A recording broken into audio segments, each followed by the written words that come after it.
Once, in the Green Age, the land knew peace. Suddenly, a shadow of the past emerges. The ruins of the castles built in the name of the Arken Lords split the earth, and with them giving rise to the Churning Age, an era of rapid expansion, intrigue, blighted land, and high adventure.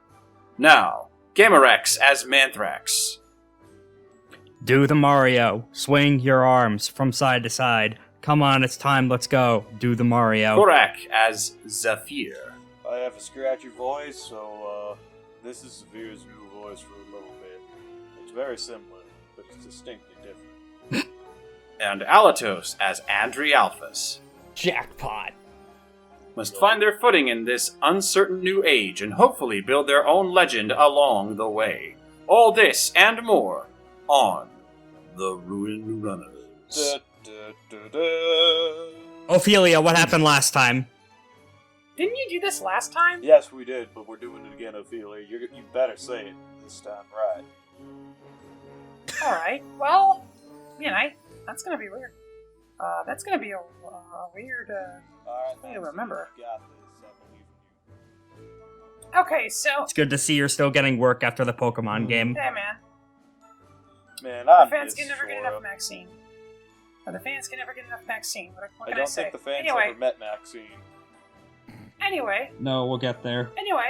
in the last session, I believe we finally arrived at Green Hell Island.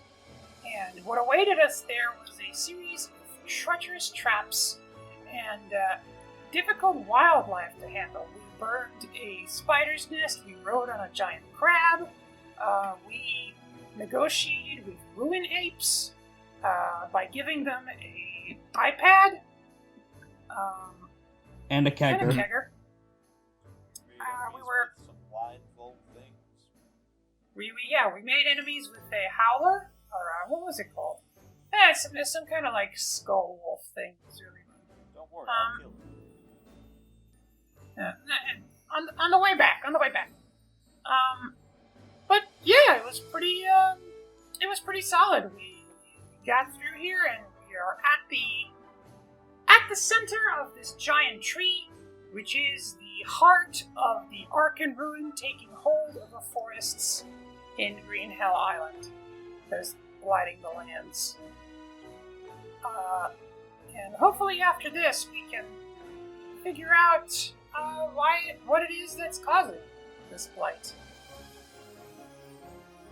But first we get to deal with the mushrooms. True. The mushrooms.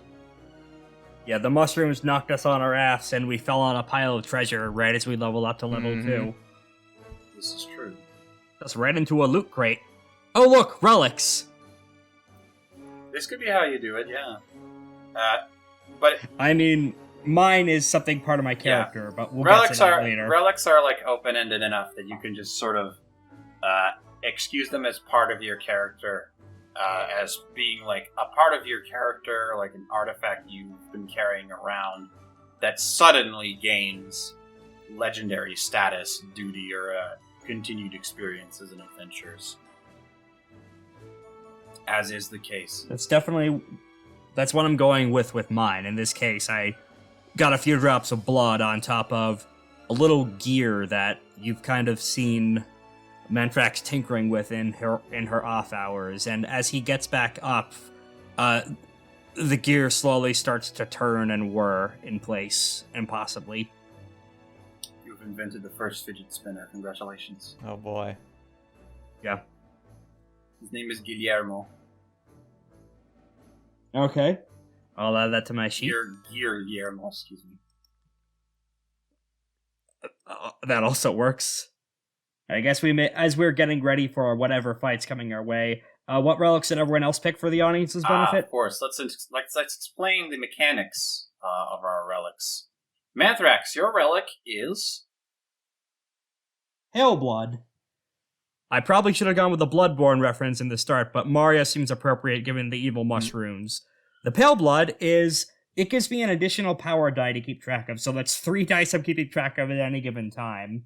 Once the dice hits 4 at round 3 or 4, one of the two of them, I discard it and then trigger all of bonus damage to the ability I'm using and all of the following: charge, collide, comeback, chain reaction, exceed, finishing blow, and slay for the ability. All of the above just go off immediately. Limited use per battle, but it is powerful, and it's gonna start to get goofier once it levels up, but that's a story for another 100%. day. As for Zaffir, what did you manage to pick up? I picked up a maiden, apparently. All right, I a don't maiden. know what it looks like. What does a maiden look like? It's one of the sidereal exalts. They have shitloads of poems about them. Well, typically maiden is Default description is a little statue of a crucified giant of some kind. yes, some kind of Jotun relic, a weeping titan impaled by spears. You can choose it as that or something else. You can fluff it as whatever you want, like a piece of smithling gear that regained power or A something. Smithler's belt. Championship belt. Yes. My Smithler belt it is. It is the maiden. And when you're bloodied, you gain counter. I will. which is crazy powerful. Permanently. As for Andre Alphas, Yes. Andre, did you end up deciding on what you wanted to take? I ended up choosing Ruin myself for my relic. Ooh. Ruin it is. Yes. You may trade in, taking the form of what I believe you said was a incense, one of those incenser thingies. Yeah, a censer, an incense holder, usually used in different religious institutes. Yes. You may trade in one boon once per attack for bonus damage. Mm-hmm. Sort of like a build your own. What's his face anyway? Like a build. That ability was hella useful in Oh, XCOM. for sure. Sort of like a build your own supporter. Pretty much. Yes. As for our friend, she gained. As for your little friend, she gained Esper. Invoke attack 16 plus. Cure a character in range 2 of your attack target. So she gets Cura whenever she gets high enough on her die rolls. Which is going to be important given some shit that was looming over us. Shit, screen recording. What's it? Or I have it up on the side when we're ready for the fight. You're a gentleman and a scholar, I Alatos. Actually, I sorry. try my best. Actually, sorry, not Esper. Stormlord. At the end of any turn in which you didn't attack, you may gain a combo token, or spend one to dash one. But yeah, still pretty good. Regardless, you find yourself at the base of this enormous tree. There's an ominous glow of yellowish mushrooms strewn about. These mushrooms are of a very typical variety. They, if you've ever seen those large, like almost wooden-looking mushrooms on the base of trees, of very old trees, sort of like ears hanging about, this is more or less the variety you're looking at. Sort of plaques, glowing plaques hanging atop, hanging around the base of this wooded region you have entered, illuminating the path ahead. And what's most ominous is the tree root that you're following. Lined alongside its veins is that ominous green glow you recall from the relict security system you faced back in session 3. Relicts and the cause of blight are are inextricably connected, after all. You come across a glade of some kind, illuminating the possibly the last light you'll see before heading into the depths. On the top of this pile, on the top of a pile of mold surrounding the center of this circular room you've entered, there lie a skeleton. On the skeleton's head is a crown, bathed by sunlight, emitting some of that green glow you were feeling beforehand. The stank source. Perhaps. Surrounded by this mold. Suspiciously well-kept mold, might I add. These bones sort of hanging ominously off this green, almost picturesque surface. Could there be anything I could use to examine this mold? Probably not. I don't have study, so I can't. Or I could, but... I marked up the study, too. I can go ahead and give that a check if you guys want me to. Might as well. All right. Right, open up the narrative play section of this Roll20. Go ahead and roll. What's up, Chills? No, it's fine. I was just going to say that after you're done with that, if that doesn't work out, we have another way to sense any potential problem that might happen. Okay. Okay, so I realized I forgot to establish consequence. Okay, so you grab go in to study this mold. Within as the mold sort of forms around these skeletons, you notice that they are utterly pristine. There's not a hint of rot or even a smell of it anywhere. These things feel like they have been picked clean of their look like they had been picked clean of their flesh. And as you become more and more interested in this suspicious greenery, you touch it. Ever so slightly, you touch it. And then immediately, a flash of pain hits your arm. And take 2 strain. 2 strain, 2 okay. strain. Alright, let's see how much strain I was already at previously. 2. I was at 2. Okay, so I am now at 4 out of... If I hit one more strain, shit's gonna get bad. Yes. But this flash of pain immediately allows you to identify this as black rock mold. Oh, yeah, shit, guys, that's the black rock mold. That's, don't touch. Seriously, don't. It's, super deadly. Yeah. This is a hyper-aggressive breed of mold that typically grows in Arkenruins. Touching it for more than a second can lead to rapid necrosis and loss of body parts, and further exposure obviously leads to horrible death.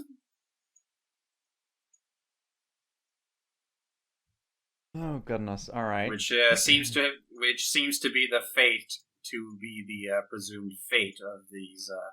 This poor skeleton warrior. Of these poor skeleton warriors. Back in my hometown, the first Arkenruin that ever showed up a mile or so out, some poor bastard there wanted to try and weaponize this shit. You can probably guess how that ended. That's what we call a cross-campaign callback, ladies and gentlemen. I don't get it. That wasn't actually intentional, but that's really funny. You're right. I don't get it. Either way, we'll just have to make sure we don't accidentally Gotcha. step into this stuff. Alright. Damn it, I want that crown. Why do you want that crown? It's glowing. That don't mean you grab it. There's gotta be a way to grab it through the mold or something. So Ophelia is going to attempt a sense roll. Ooh. Let's see it. Could be wasting some time before nightfall, which is when things might get dicey. But I think you're pretty. You've got some. She's got some nice chances, and we've got some time left from the last. Yeah, we have a few notches. All left right, on... a 6. Goodness Will do sakes. The tricks, ladies and gentlemen. 6 on sense. Ophelia immediately realizes that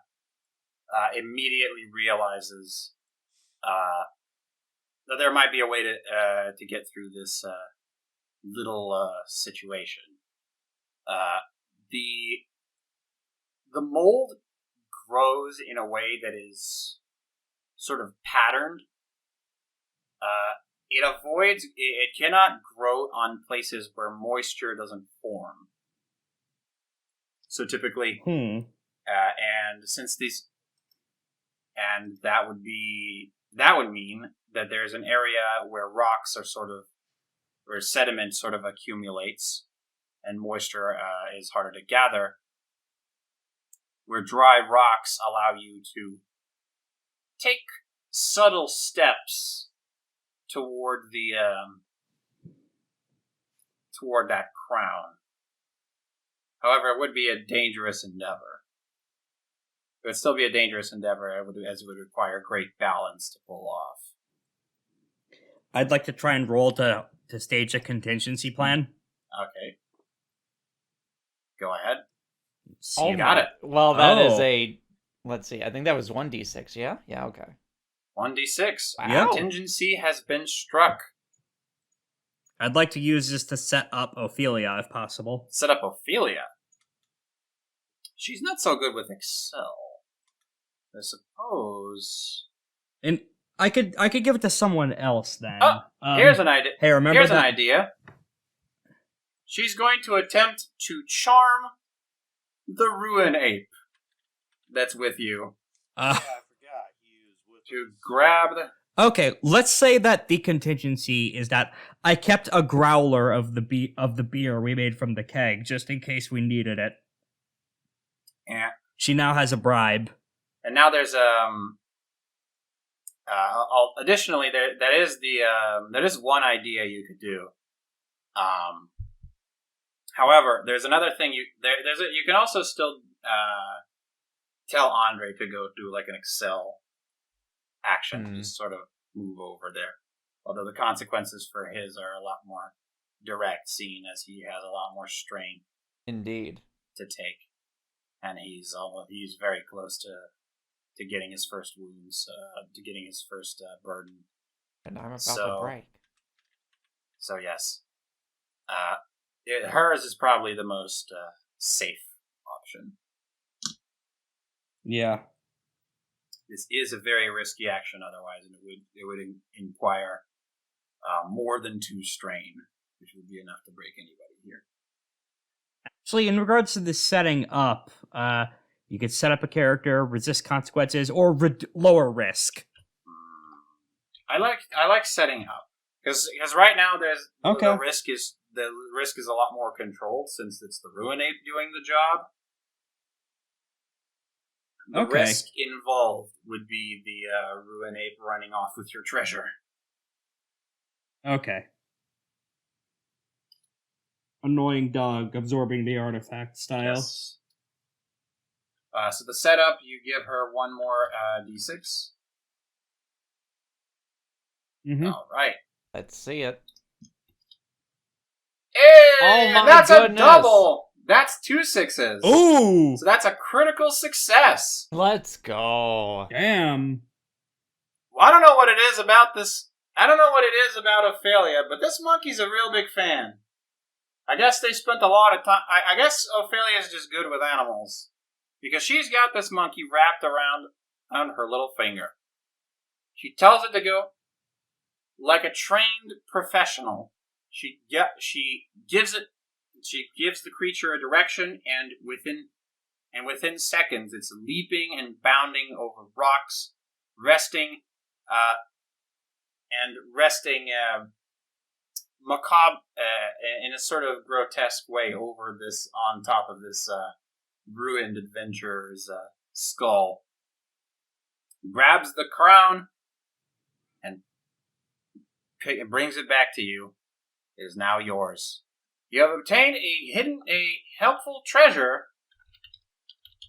a relic artifact, a relic treasure known as... Let me actually check the name of it.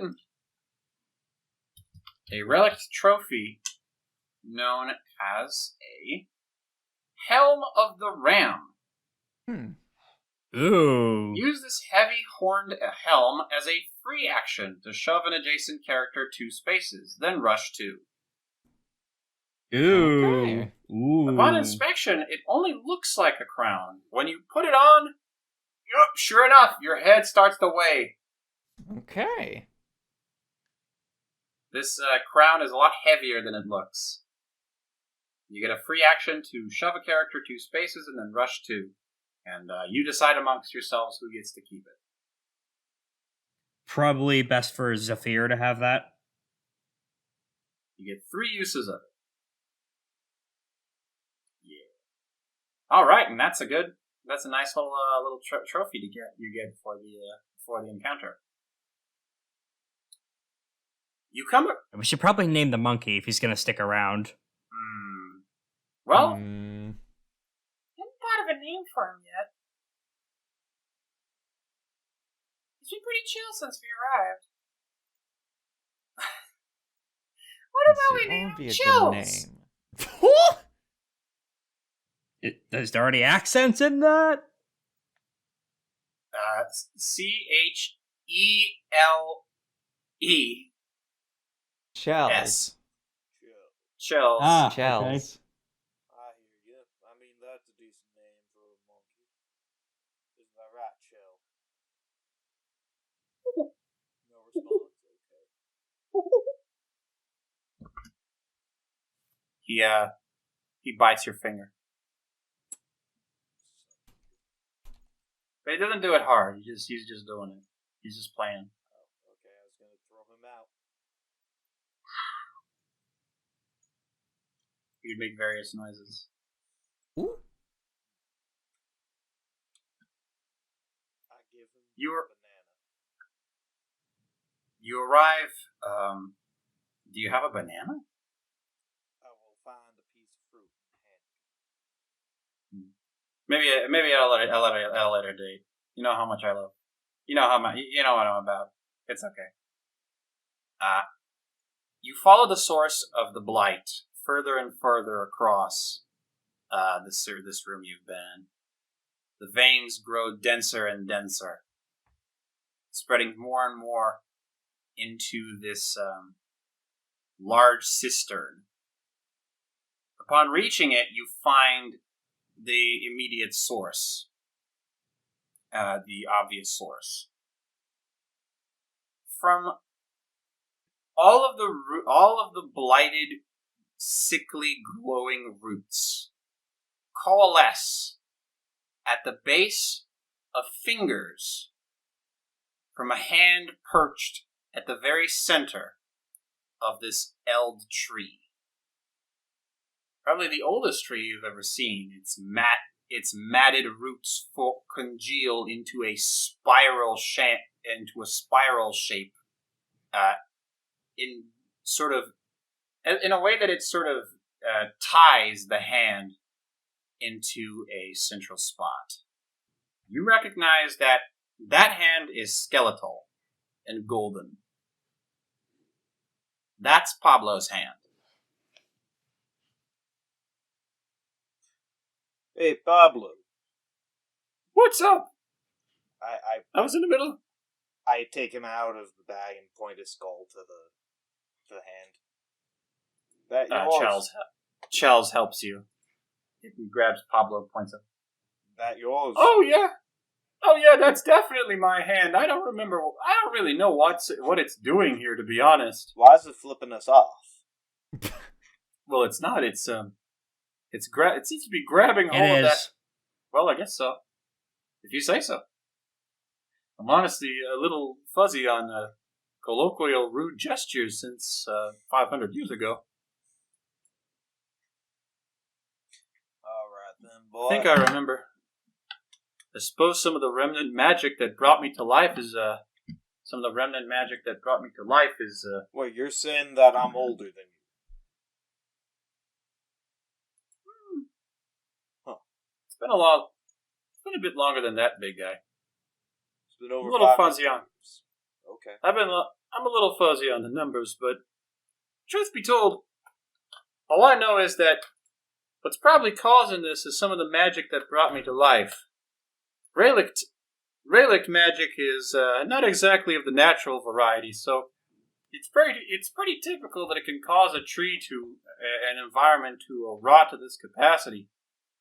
That being said, though, didn't expect it to cause damage in such a large scale. I guess if you leave it alone for long enough, it's bound to happen eventually. All right, looks like it's a straight shot. Looks like a straight shot to the finish, so we should What is that? You didn't notice it before, but there's something moving ever so slightly on close by this hand.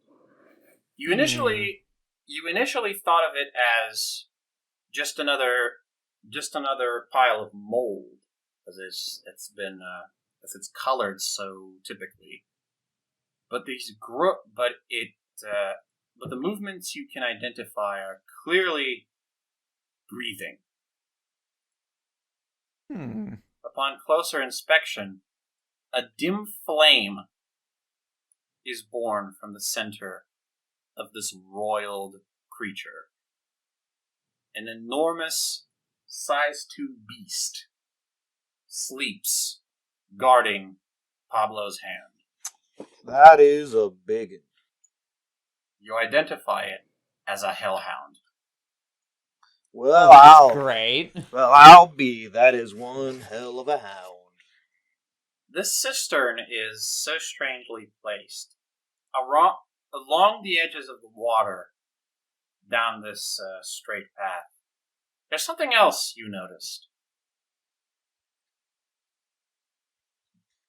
Kelp! There's kelp lining itself at the base of the water. Oh, wow. Mounds of sort of kelp strewn about at the edge, where there seemingly shouldn't be, considering this is a freshwater environment.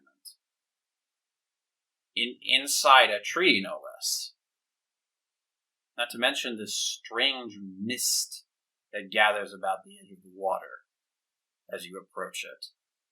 And then you see something else. Something far more concerning. From the last remnant of light comes down a ruinape.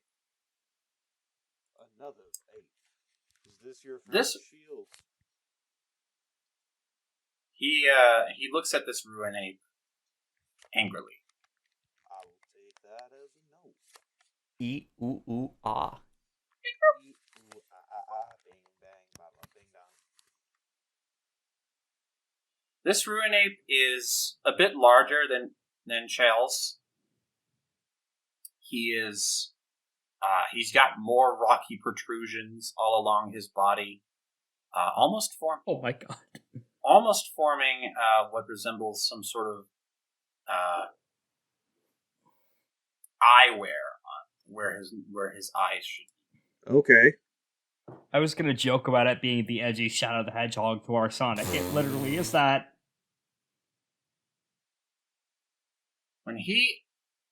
Ruin apes tend to form symbiotic relationships with monsters underneath in the ruins.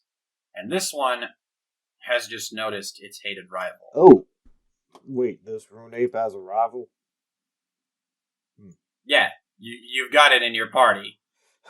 Are we gonna have a Rivals of Aether tournament then? It's gonna wake up the fucking monsters. Everyone get ready for a battle. Stay away from the moss. Baby. It starts...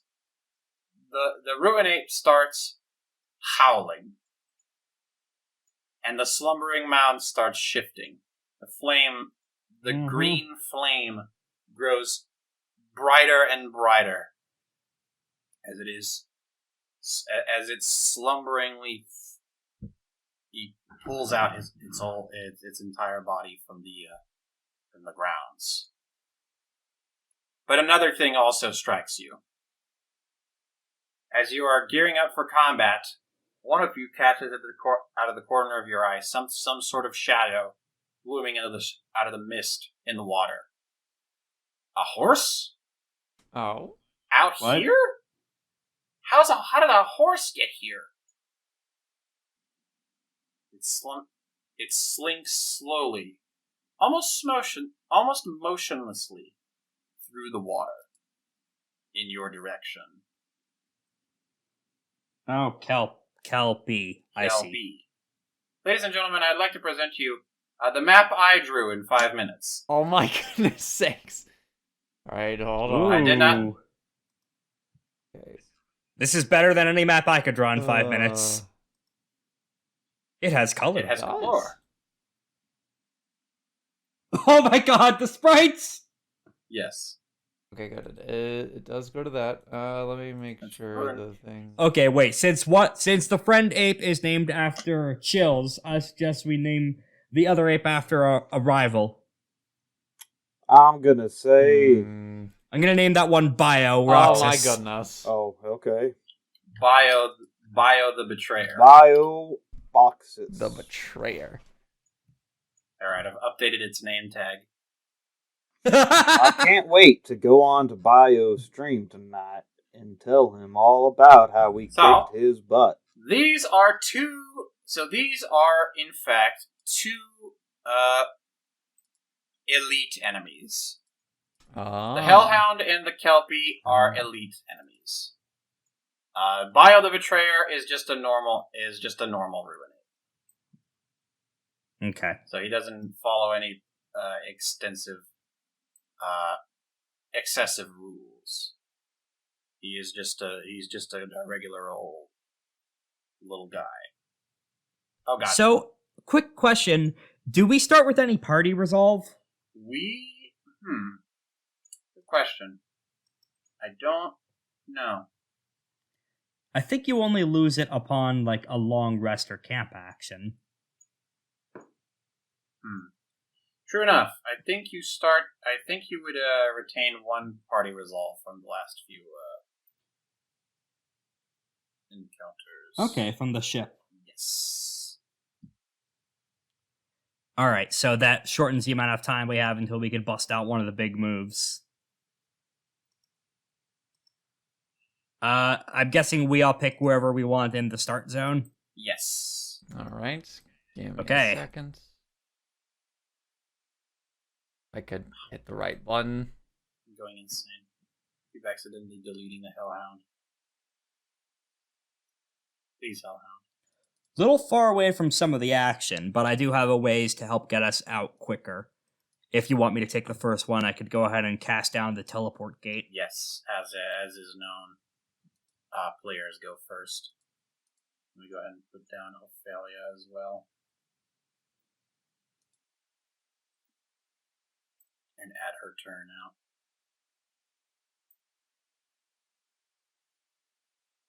Does everyone alright with me taking that first turn to set some stuff up for That is everyone? fine if you wish to take the first turn. All right. Let's go ahead and do that. For the first turn, I'm going to take an action to set up Odin Force. Oh, before I forget. I do believe there's some stuff I need to address at the start of combat. Now, start of the round. Aha! Hellhound, at the start of combat, the Kelpie creates 2 terrain effects that are medium blast areas of cursed deep water. The center space is a pit, and all of the spaces are difficult terrain.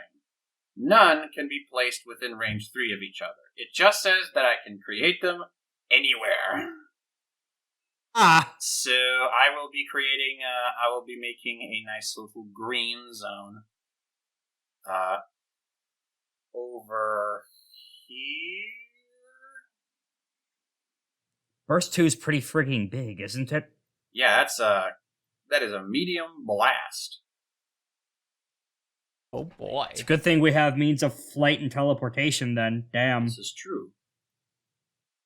Okay, will you let us change where we place now that Sure. You've drawn the hazard And zone? there's more hazards.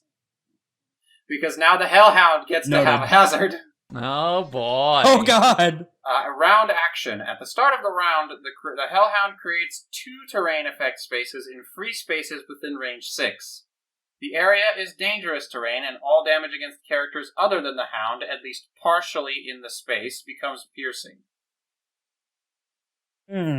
This includes his friend, so if that is one way, you can also turn that against him. I'll be creating these red zones as well. And that's at the start of every round, so he'll be creating more every single. Oh! I see! Yes! These things are fucked up. Welcome to Elites! Also range 6. Let me go again. Go ahead and check. Range 6. Yep. Yeah, Elites are fucked. Good to know. We're going to create those there. Red spaces are the piercing damage zones, and I see. the weird dark green is the cursed deep water. The center space is a pit. Remember that. And this. All right, so This is the center space. This is the center space. Okay. with that established, I'm gonna go ahead and 1, 2, 3, 4. I can't teleport diagonally, right? You can't. I don't think. I'll move that. Okay. They can be placed within range 3 of each other. So.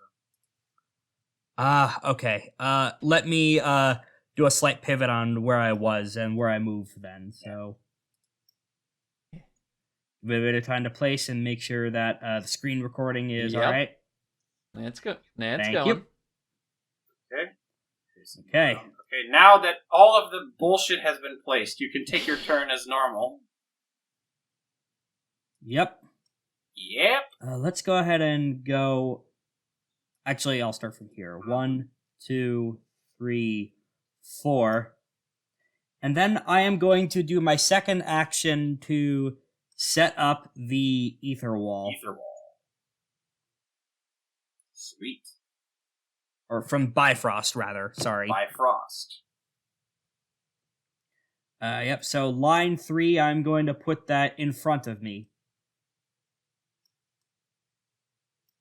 So the archway forms, and people can, as a free action, you could grab onto it and teleport to any of the spaces enclosed by the archway or an adjacent space to help ease up on congestion. Okay. Go ahead and draw with the free hand. I see. Good stuff. You can zip. Zip zoom. Yep. Now, unfortunately, I wasn't able to actually hit anyone this turn because everyone's out of range. The unfortunate situation. So I believe the first enemy turn will go to the Kelpie. These Kelpies, I believe, have a big dash range. So are we at full health again? You are. Okay. Okay, Good. just checking. It's they can move 4. It's fine. Kelpies can move 4. That's scary.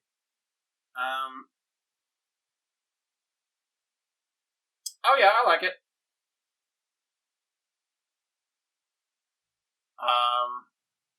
Let's hope I'm reading this right. One action, the Kelpie is going to take an. Oh, sorry, I forgot to mention. I used my Klangenkuss to teleport too. Okay. Where are you teleporting to? Pop it over here. Okay. Okay, so the Kelpie is going to take its opportunity to use Sink. Sink. One action. 1, 2, 3, Sink. The Kelpie disperses into seaweed and water and reappears in any space inside one of its deep water zones, teleporting. Oh boy. They'll teleport. Haha, I'm in danger. Hello. Welcome to danger. And then next it will use, and now that it is in the Kelpie, of course, can move through its own water zones normally, and it has evasion inside the water zones. Oh goodness! All right. So it's harder to hit. Additionally, now it gets the ability to do Water Spout. The Kelpie spurts fetid water, blinding a foe in range. Blinded foes or foes inside its deep water zone take 3 damage. So, this is an automatic blind on a Rex. Mantrax, you are blinded. 3 damage? No, you don't take 3 damage. Okay. You're not in the water zone yet. Okay. But you're blinded. How'd I get all 4 of my eyes at once? Damn it! And then it's just going to sit around and do nothing else. Okay. And that's going to be its first turn. All right. Boys, go. Who wants to take the next turn? Zaffir, do you want to I'll see take what the I first can shot at do. All So, right. This is a horse that is not our friend, correct?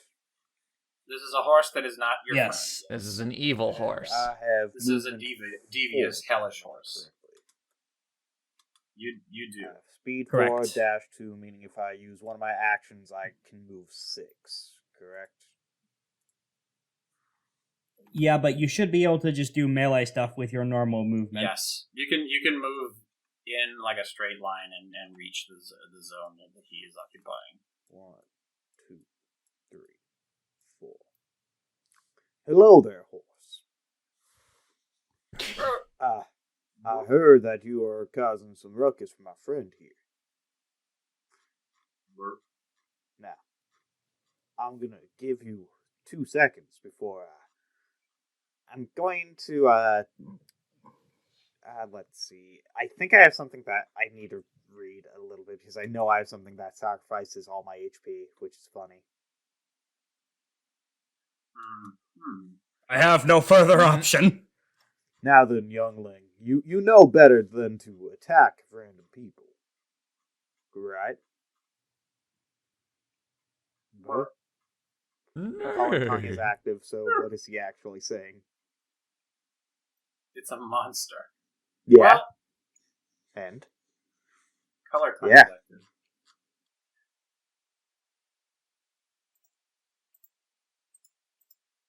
Food. Haven't eaten in 3 days.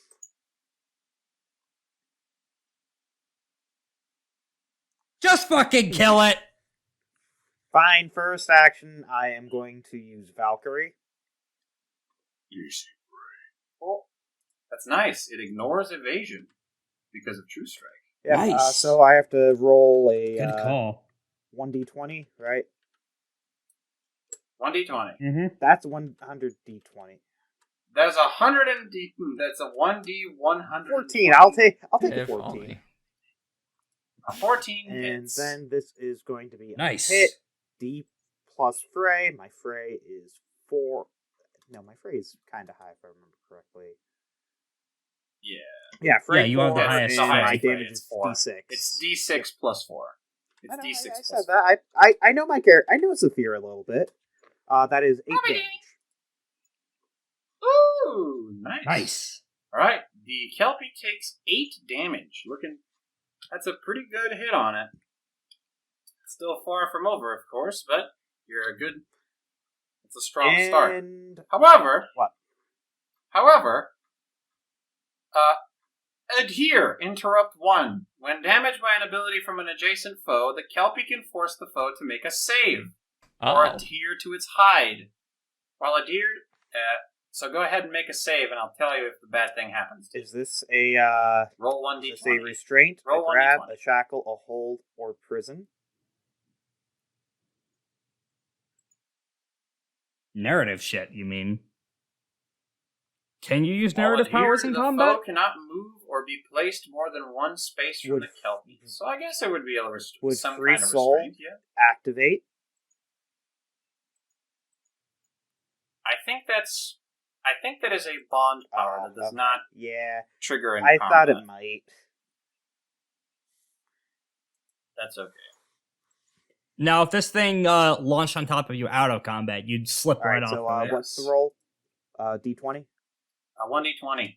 Just a D20. flat d20. I think a Oh, 10 or higher and you're fine. Yes.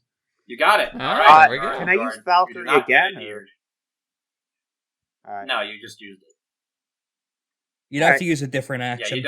you can't do more than one attack per turn. If I can only do one attack per turn, can I drop kick? You can. Drop kick is not an attack. Huh. Very funny sentence. I think I'm just gonna charge up this massive overhead and end my turn. Okay. Fair enough. He is charging. Because it is in a pit. Because of Valkyrie. Well, no, I had a heroic that. Never mind. Never mind. Ignore me. Forgot to add your turn to the count. Here you go. So let's have the hellhound go next. Its first turn. Let's see. Ooh, that's not bad. Yeah, I think I like that. It's a hellhound. What kind of range attacks could it have? Pulls out a gun. Did you know that Gact? Gonna move a bit forward. And then it will fire off. It will first use Spitfire on Zaffir. Actually, are you in range 6? Let me check. Maybe. Yeah, that's a pretty good range. Yeah, he can hang back. He doesn't have to do jack shit. Range 6, Spitfire. Mark a character in range. At the end of that character's next turn, if that character is still marked, the Hellhound shoots a fiery blast for a medium blast explosion area effect. Oh, goodness. Characters within must save. On a successful save, they take fray damage. On a failed save, they take D plus fray. If the explosion would include one or more spaces of corrosive gas, it detonates the area, destroying it, but dealing fray damage to all characters in the area per space detonated.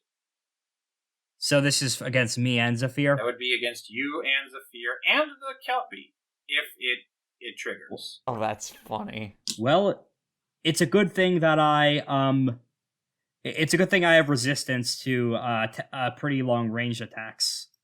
True. Thanks to Ether Wall. True. Alright, let's go ahead and go into tactical combat. But it's also piercing, so Zaffir doesn't get to use his cool thing.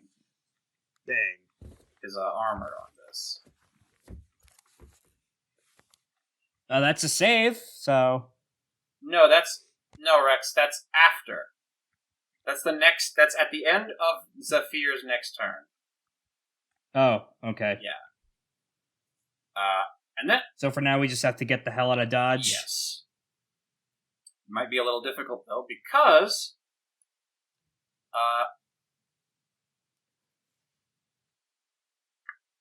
we're gonna do... Hellish... We're gonna do... Blast. This thing is just called Blast.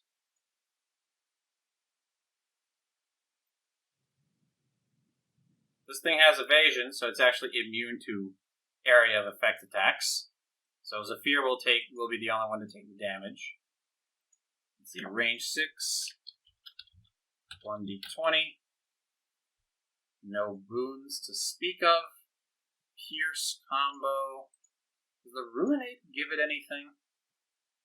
That's a good question. Honestly, probably should have asked it before rolling the damn thing.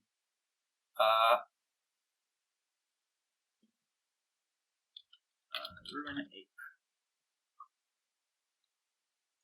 Tell me your secrets, Ruinate. Bloodied. Alright, nothing too crazy yet. No passive. Nothing passive right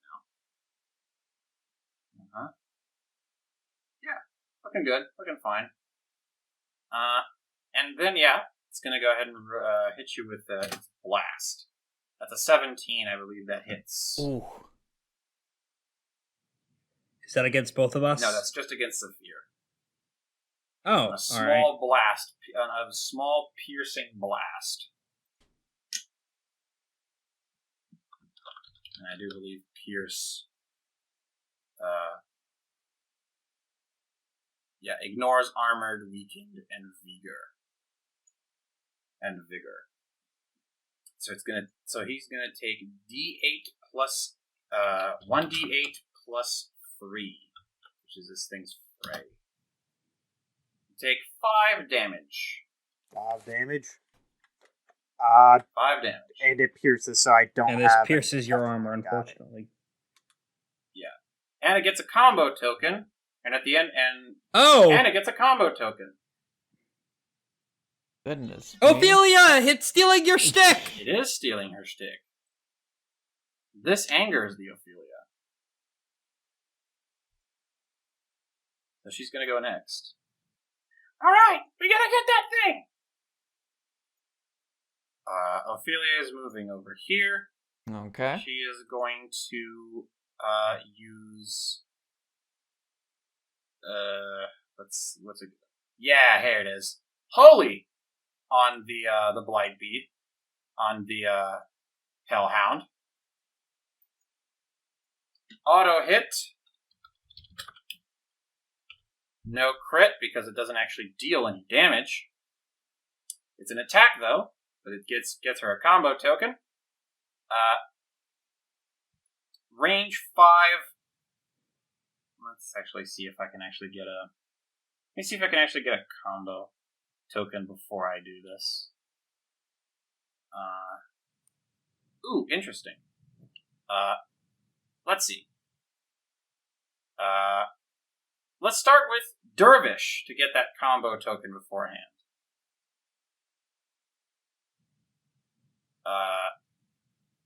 Fly one. She will fly one away from this hellish hell, and then whisk Mantrax away from the thing that wants to kill him. Thank you. And now,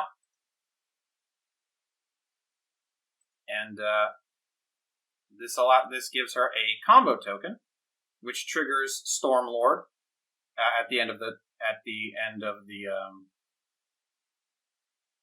her turn if she doesn't attack.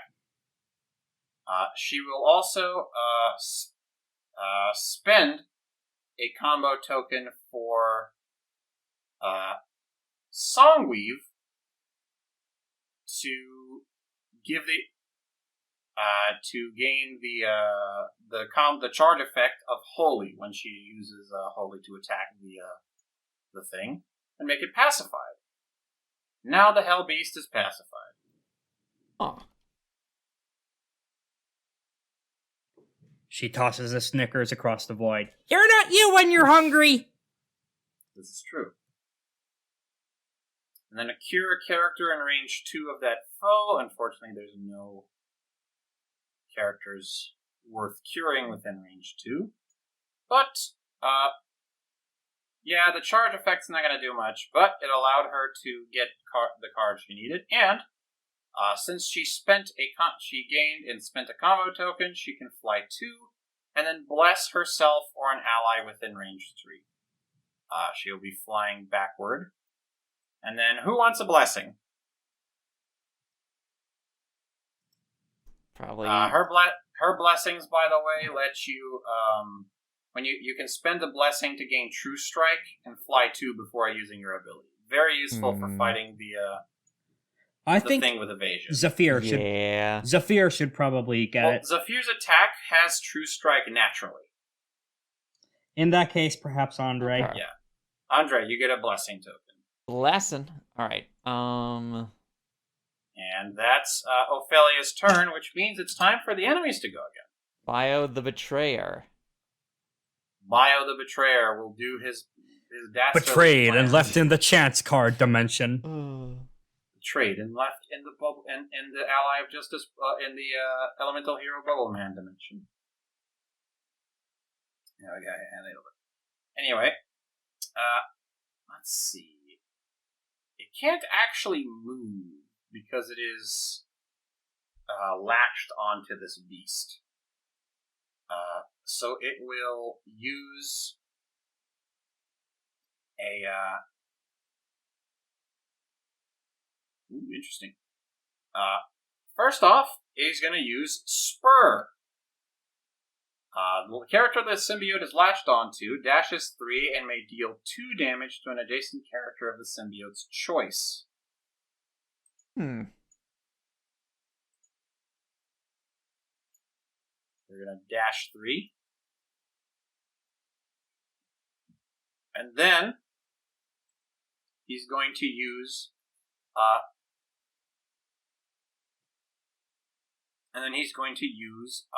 Pheromone Blast. Oh boy. Bio will shoot some kind of pheromone at somebody. I believe that he will choose to shoot a pheromone at Zaffir.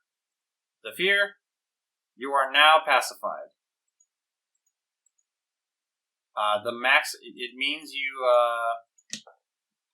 Decreased damage, I think. Pacified. Heavily decreased damage. I believe pacified means Pacified you deal half character deals damage. half damage. It breaks when you get damaged. All negative status effects you could save against to heal from, though. You can save against status effects at the end of your turn automatically, but then someone else can just apply a thing to clear it for you prior. And that's going to be, and then you also get shoved 1 space away or toward the thing. So you get shoved 1 space away from the Kelpie. How dare! So you're no longer adjacent. And that's going to be Bio's turn, which means Andre is the only one who has not gone. Indeed. Should I go after the Kelpie? Oh, before I forget, summon your little fairy boy. My boy. Hold on. Where's the thing for it? We didn't make a thing for it. We just drew. I did. Drew a little angel. Oh, you did? Or at least or wait, no, that's right. I can't place it in. That's right. Oh, hold on. Could you send it to me? I'll place it. Yes, hold on. No, not that. Hold on. It might not be a bad idea to consider using the shove treasure that we got. True, the at some point in the fight. The horn of the ram. Yeah, in case we end up tackling the hellhound. Yes. It is in a quantum state of who has the treasures. Yes. Where's the funny little picture that I have for this?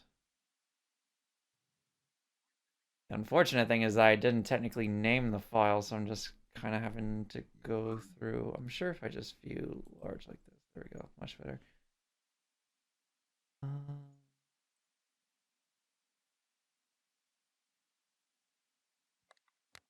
There it is. Ooh. Go ahead and grab it. Oh, is that a man? Is that a man? Oh, that is the Polygon, one of the Polygon fighting team characters from Smash Bros. Nice, Polygon nice. team. The fighting Polygon team from Super Smash Brothers. Then, in that case, that is your representation of this angel. Is the And fighting Polygon. Biblically team. accurate Polygon Yes, man. and it is T-posing for dominance. Excellent. So where Nice. you summon it? So I can summon it within 3 spaces of me, yeah? Yeah, at the start of combat, you summon the astral seraph in a free space within range 2 of you, and then Within range 2. And then during your turn, you can move it 3 spaces. Then I'll put it like right here. Right next to Zaffir. Okay. Move it there. Be good. Let's see. Now, question is, do I want to go after the Kelpie or do I want to go after the Hellhound?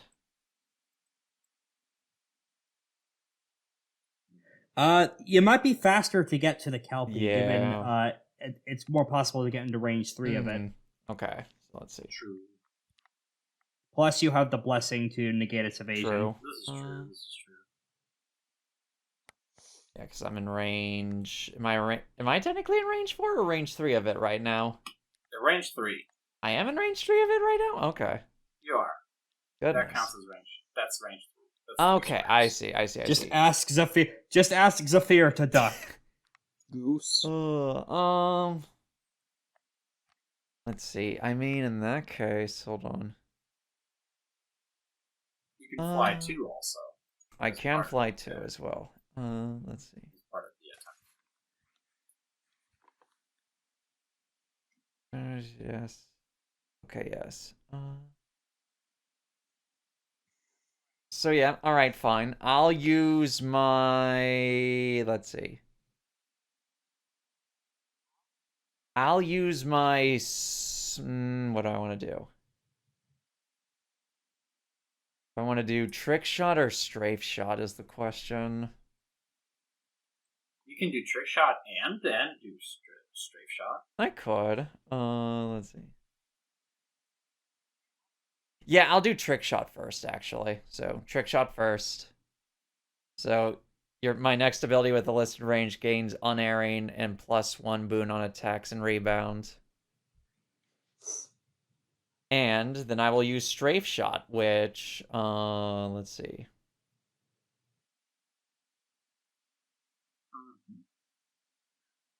So let's see. And since I'm exactly in range 3 of it, I can never get this ability name right or this trait right. Trigrammaton? Yeah, Trigrammaton. Trigrammaton, which means I get a +3 on this attack roll and on erring. A +1 boon. Or yes, a +1 boon. So That's let's a see. total of +2 boons. Goodness. So you can even sacrifice one of them. Yeah, I was just about to say I could probably sacrifice one so I can get bonus damage. So I'll actually end up doing that. So let me see. You're using your blessing to get true strike, you said? Yes, I'm trading in 1 boon for bonus damage. And you're using your blessing to get true strike. Yes. Okay. Oh, hold Go ahead and roll me a 1d20 plus 1d6. Okay. So roll 1d20 plus 1d6. 14 plus 2, 16. Hits. Ooh. Right, that hits it. Let's roll go. Me damage. Roll me D plus fray. 1d10, 2d10, keep highest, plus fray, which is, I think, 2. Keep. Or no, come on. 2d10, keep highest, 1 plus 2. 2, yes. All 8 right, damage. That's 8 damage. To the Kelpie. Harsh hit on the Kelpie, very strong.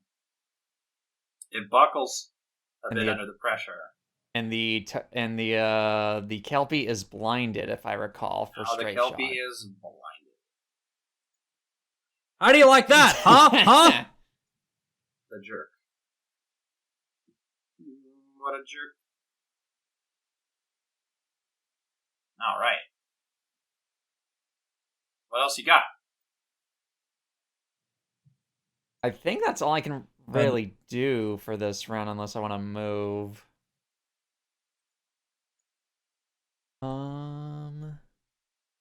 Yeah, I'm safe. I'm technically safe just sitting here right now. So yeah, I think that'll just be the end of my turn. All right. Interesting. Alright. That brings up the Kelpie's second turn.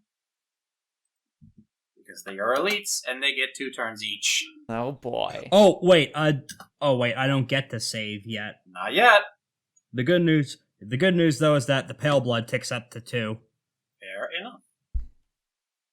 The Kelpie is going to move over to Mantrax's location. Oh no! Exiting its safe haven of water. It is going to strike at you with Savage Fang at a one-action attack with a boon. And the same damage as that of Alatos' funny gun attack. A 13. Does a 13 hit you? A 13 should hit me, yes. Yeah, my defense is only 7. Yep, a 13 will hit me. Not you, Andre, him. Oh, okay. Mantrax. All right. Mantrax. 1d10 plus 2. Ooh, that's 10 damage. I am burning my ether deflection for interrupt 1. Targeted by an ability from a character in range 2. Effect: gain resistance against damage from that ability. You can only have 1 use of this interrupt per combat, but you could spend ether at any time to regain it. See. So I only take 5 damage instead of 10. I see. Did you damage him? There's a bit of ether blows it off course, Also, so... Did I damage I it? don't know. Like you... No, I did not. That's okay.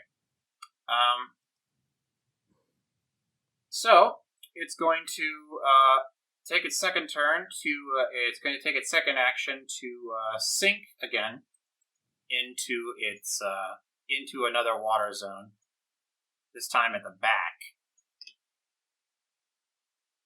As it licks its wounds, it's going to attempt to hit you with... make a save against blinded.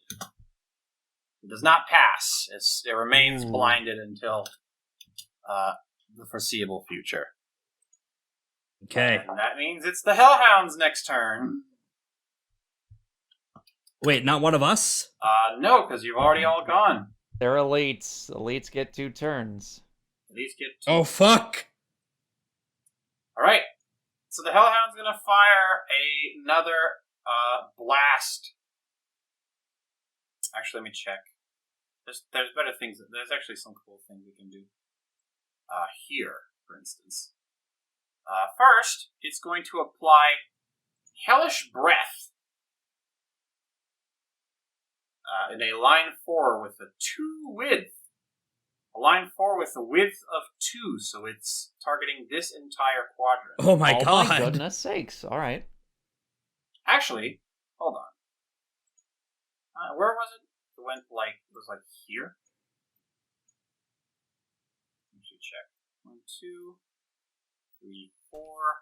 How much is burst 2? Let me check the battle chart for AoE. Burst 1 is a square and the 9 squares around it. Burst 2 would be all the squares around those. So it would be like, hold on, this whole area? if the 3x3s are burst 1, burst 2 would be everything around that. 3x3s. So like Is burst 1. So like this is burst 1, right? Is that what you're saying? Because this thing is size 2. I'm not seeing. Because this thing is size 2. Yes. This is burst 1. That would be burst 1, except it would also include, like this and the 2 next to it, and this and the 2 beneath it. So then burst 2 would be this. Like this.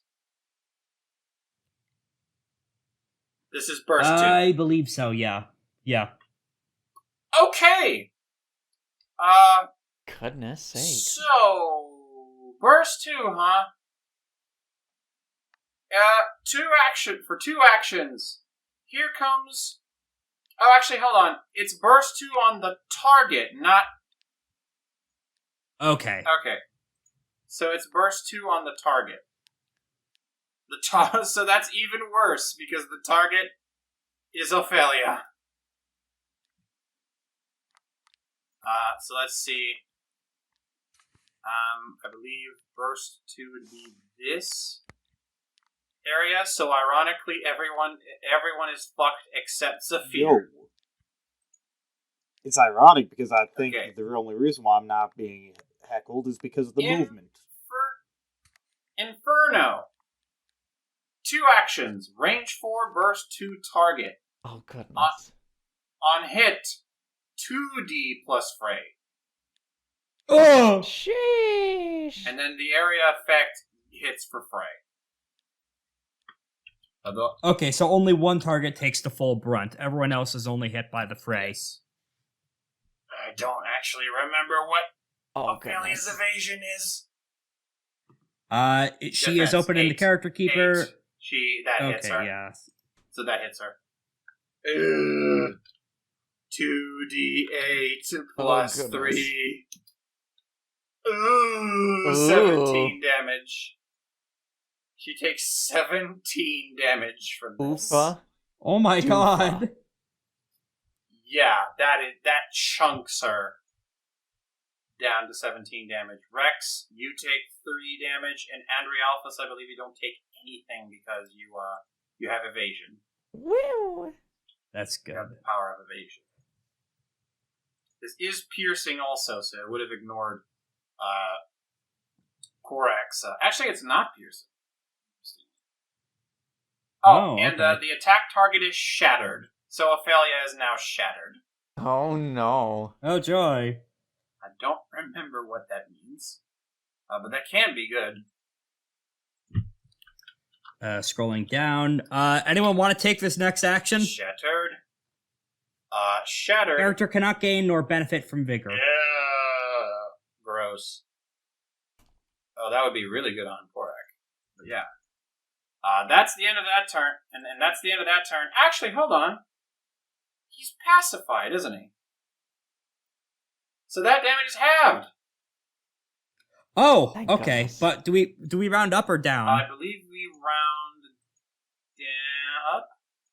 I don't remember, but it's probably Okay. It's probably Okay, so I got one more health back then at least. Yes.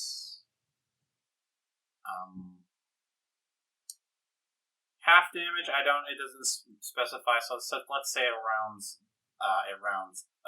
down.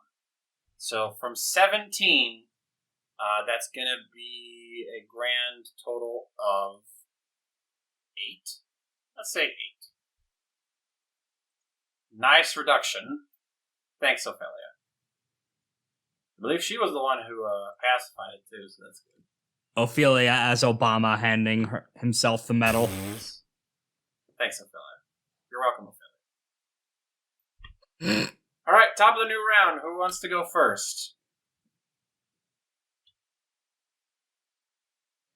If no one minds me taking the first action again, I could tag this fucker with vulnerable so that we could start really ripping him Let's open. do that. Go right ahead. You are pretty close to it. Since I made a misplay and forgot that it's burst on the target, not burst on the on itself. So I charge you. Okay. It's fine. Aether does tick up to 2, which I'm gonna be important for, because the first thing I am doing is I am striking the Hellhound with Blitz. From what range you are blinded? You are blinded. Blinded means all the range of my abilities are reduced to 2. To 2. I thought it was 1. 2, I believe. Let me see. So blinded. If I can. Come on. No, it was there earlier. Yep, that's what it says on the character Max range keeper. of all abilities becomes 2. I see. Yeah, so it is 2. All right, go ahead. Okay. Teleport 1. Can I stand on these squares here? Sure. Okay. The murky water is difficult to read. All right. Yeah, I'm probably not going in that direction. Can I go through, my friends? Yes. Okay, I teleport 1, deal 1 damage to the Hellhound. Teleport 1, deal another 1 damage to the Hellhound. This is both piercing. Mm-hmm. And now for the actual attack section of the attack. Okay, good. Good stuff. Excuse me. Let's roll a d20. Ooh. Now, the good news is it deals 1 damage on a miss, and then the target becomes vulnerable. Anyway. Okay, so it is now vulnerable. Also, I forgot to say. And he does take my fray of 3. I guess he would have broken out of it anyway, since you're damaging him. But yeah. And he becomes vulnerable, and then he takes fray. Yep, vulnerable, increase. Does it double damage? Or no, it just increases it by 1, I think, right? So. Okay, and because an enemy is within range 2, I am going to infuse 2 both of my ether. The cost is reduced by 1. To Grand Blitz and repeat the first 2 effects. First I teleport 1, and he takes 1 damage, which is up to 2. And then I spend a charge of Odin Force, and he takes another 2 from that. All of this is piercing. Okay. And then the other step that happens, I teleport 1 again. I'm just gonna stay. Yeah, I'm just gonna. Oh, all the range of it is still 2, so I'll just teleport back here. And he takes another 2 damage, and I'm gonna spend another charge of Odin Force and deal another 2 damage. Okay.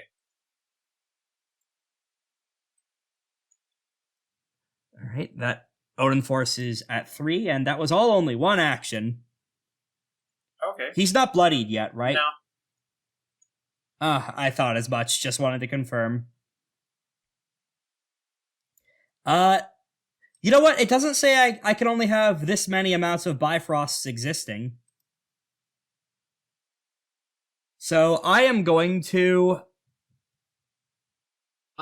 swipe another Bifrost down on both of these, since I can only do 1 attack per turn.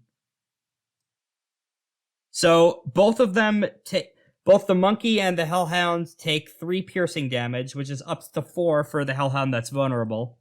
And the teleport arch has the same effect as the other arch. Right. How many, by the way, times have you teleported? Twice. Okay. Wait, no, 4 times. 4 times. So your die is at 2. It's at 3 because I only did the charge. I only did the charge attack for 2 of them. Okay. It was at 5 at the start of my turn, and now it's at 3. Okay. Good stuff. And I am going to Klangenkust free action teleport 2 away. Okay. I am going to take cover next. Actually, no, I'm not going to take cover next to man. Actually, I could take cover next to Zaffir, yeah. Well, sort of. I'm going to take cover. Yeah, I'll just teleport over here to Zaffir, spend another charge of Odin Force, and ping him for another 2 damage. Okay, you I am just hammering this guy full of bullet after bullet after bullet after bullet after bullet. You have placed yourself next to Zaffir. Also, make a save. Yeah, huh. Let's roll the dice. Alright, you save against blinded. You're no longer blind. Yay! Thank God.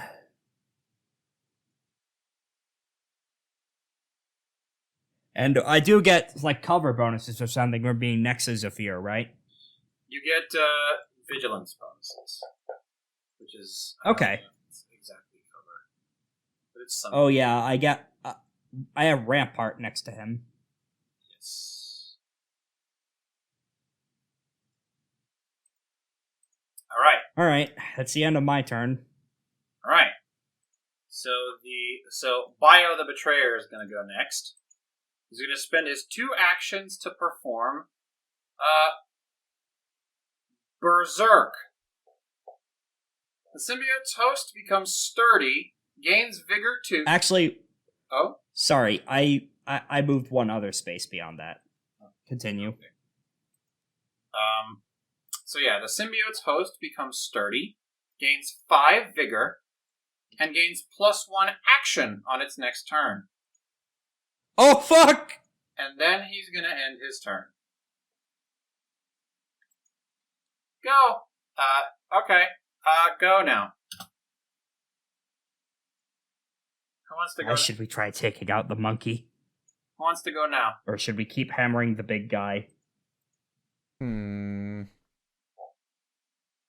Fantastic question. When in doubt, Ophelia can always take the next action to True. help set us up. Probably would be a good idea. True. Yeah, I won't say no to Ophelia using one of those arches to get the hell out of Dodge. For sure. Well, to get the hell out of Dodge toward the enemy, probably not the best idea, but still good. Ophelia, so if you want to have Ophelia take the next turn, this is... No. Let me know. Yeah, help set us up for future stuff. Okay, so... yeah, we're going to go ahead and have Ophelia take the next turn. She is going to use Holy on the big boy again. Further hamper its ability to damage you. That's auto-attacked. And I don't actually know, does Sturdy stop that? No. Okay, it's just a thing that makes him harder to move. So he is still pacified. She gains a combo token, which allows her to move 2. She may fly 2 and then bless herself or an ally in range 2. Who wants a blessing? I should probably give it to Zaffir. Again? It's the true... Well, the last one went to Andre. Well, again, it's the true strike blessing. Okay, so myself or Andre then. Alright, I'm giving it to Andre again. Andre gets another blessing. Hashtag blessed. Bless Andre has a very cottage core Tumblr feed. Indeed. And then she's going to activate.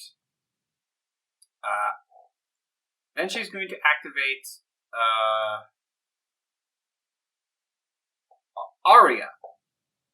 1 action. True strike, delay, end turn. End your turn and gain delay. Your next turn must be slow.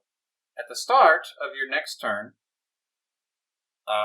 you deliver a stunning performance affecting a small blast area effect centered on you. Foes take fray damage twice and are sealed. Foes that were already sealed or pacified are shoved 1. So she will move 1, 2, 3, 4 spaces and do this. Put herself right in between the action. And then do Aria. Allies. Does that shove the monkey into the fire? It would later. Foes that take fray damage twice and are sealed. Foes that were already sealed or pacified are shoved 1. No, but it does shove the. It would shove the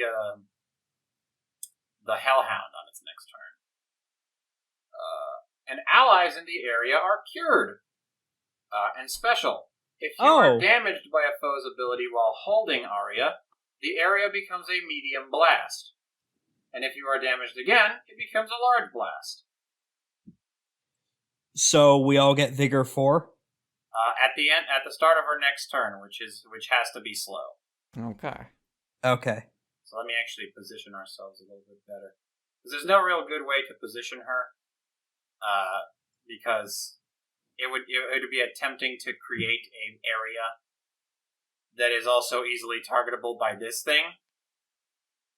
Yeah. So he's gonna start spreading around. So let me actually check.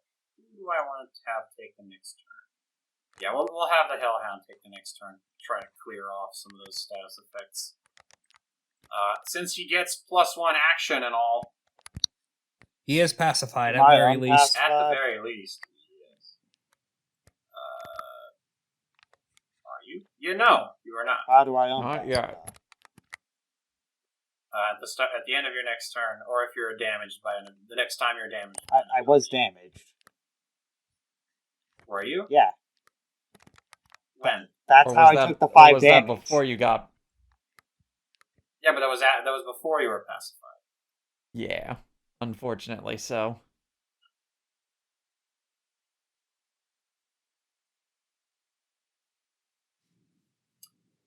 We might take another damage, though, if he does the mass nuke again. No, but that's a combo attack. You can't do it twice.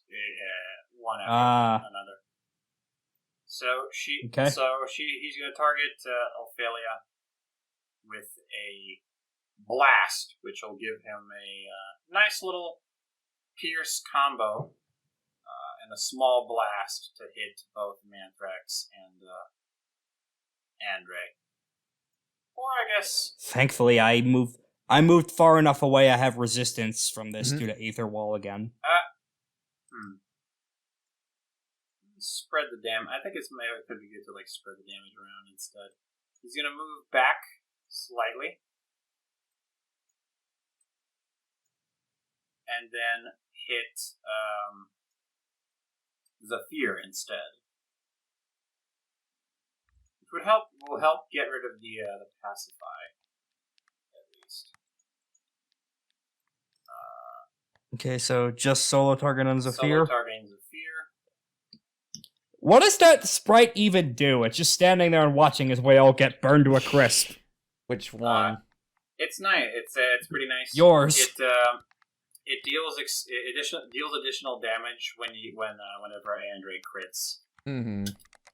Ah, okay. Right, does a 10 hit you, Zaffir? How would I calculate that again? That is on your defense. Your defense. Check your defense. My defense is 6. Ooh. So it hits you, okay. Why was that so loud? That was oddly loud, yeah. You take 11 piercing halved. So I believe that would be 6 piercing. Okay.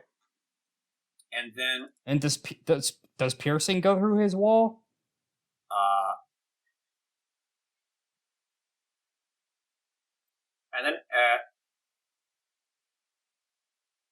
And then at the end of it, I mean, it's like it works in like an RPS type system.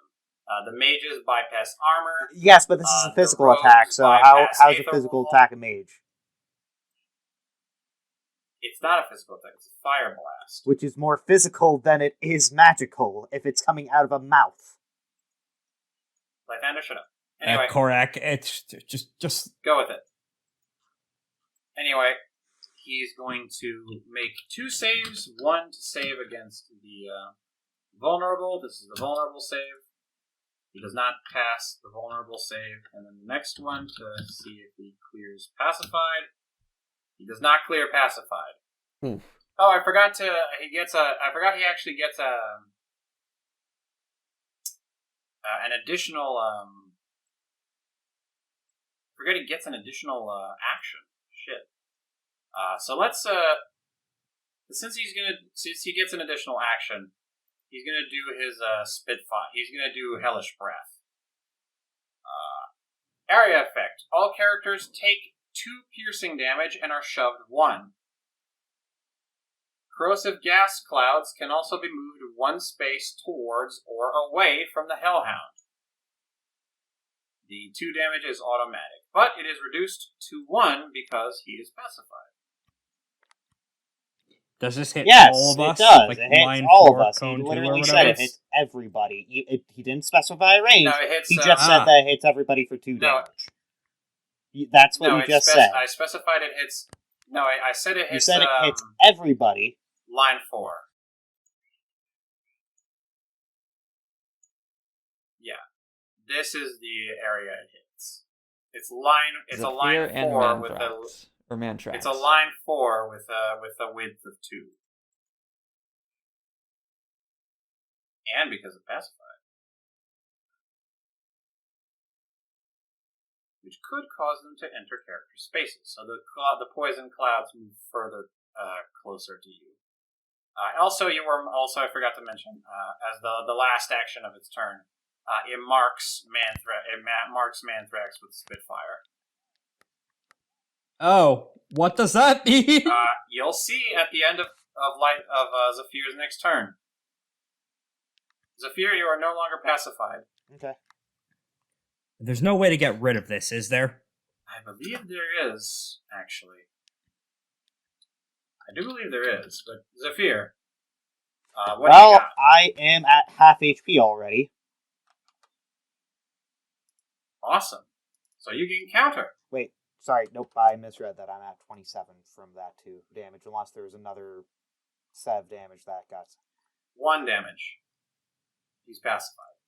No, I would have been unpacified because remember. I got hit again, unless you're saying that this thing has us in an ultimate loop he's of pacifying us. Yeah, no. Korak. He's pacified. Okay. You took 6 damage, not 11, from that last attack because he was pacified. And now he dealt 2 damage, which was reduced to 1 damage because he's pacified. Okay. And he's still pacified. Okay. Because he fucked up the save. Yes. Alright, I guess it's Andre up next. Whoever you want. Or Zaffir. It's player characters, so whichever one of you guys you want. Do you want to go, I do Zaffir? not care. Okay. I guess I'll go then. Okay. Question is, who do I go after? The Hellhound is vulnerable, but he has some vigor. Indeed. Problem is distance, because, let's see, because I'm like five squares away. Actually, I should be able to move to them, I think. Yeah, you could use the arch if you really need to get close to Yeah. him. Although the poison gas is kind of... Wait, you can move diagonally. Never Yes. mind, you're fine. Trying to think. So as long as I don't go in the red squares, I'm fine, yeah? Yeah, the red Okay. squares are Can bad. you move through Okay, them? so Yeah, as long as you don't... 1, Yes. 2... You might be... Dangerous terrain. You have a thing that makes you... your rush thing might make you immune to that, though. Yes. 3... Actually, hold on. Now, am I 2 range or 3 range away from the Hellhound? You are. Let me check. From this position, you are 2 range away from the Hellhound. 2 range? Okay, then I'll actually stay to right here so I can be 3 range from the Hellhound. With that, what do I want to do?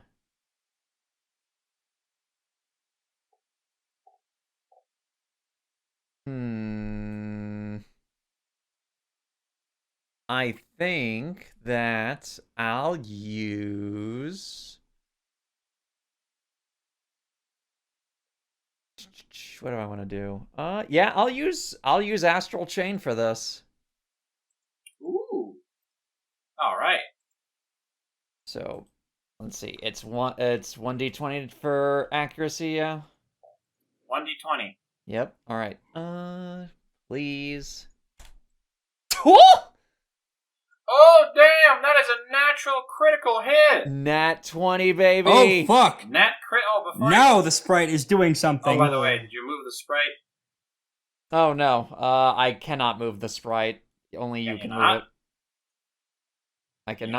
I cannot move the fighting polygon team. Only you are able to. Okay, then I'll move him. I'll move him where you want him. Yeah, that's fine. Right there. So I have Vigilance 1 at the end of my turn, since I am below 25%, right? That's bloodied, right? Or below 50%. Below 50% is bloodied. 50% is bloodied. Okay, hold on. You have regeneration too. Alright, so roll me damage. Yes, so 2d20. So I believe that would be plus vigor, if I remember correctly, right? 2d10. I believe 4d10. Or yeah, Yes. 2d10, yes, sorry. Or, yeah, 2d... Is it 2d? Yeah, 2d10 plus, right? Let me actually check the rule on critical hits. Because I believe they're pretty meaty. Critical hits. Damage. You might also gain bonus damage. Critical hit adds one more die to the total, so roll will be 3d10. Ooh! And he's vulnerable, so he takes another one on top of that. Goodness. One So extra 4d10 damage. in total, or just 3d10? No, it's 3d10 plus 1 damage extra. Oh, plus Added 1. on Okay, top. so... So 3d10 plus Mr. Andre Alphys, send this dog to the principal's office and have him expelled! 19 damage. 19 damage. You deal 19 damage. This thing is now bloodied for sure. Finally. Let's see. Okay. Okay, hold on. I gotta do quick maths real quick. Also, this target is now marked as well. See how you like it. Ooh, sweet. How much that? 18 damage? 19 damage. 19 damage. Okay. 19 damage. Wow, yeah, it's definitely bloody now. Oh, let me subtract some of that since it's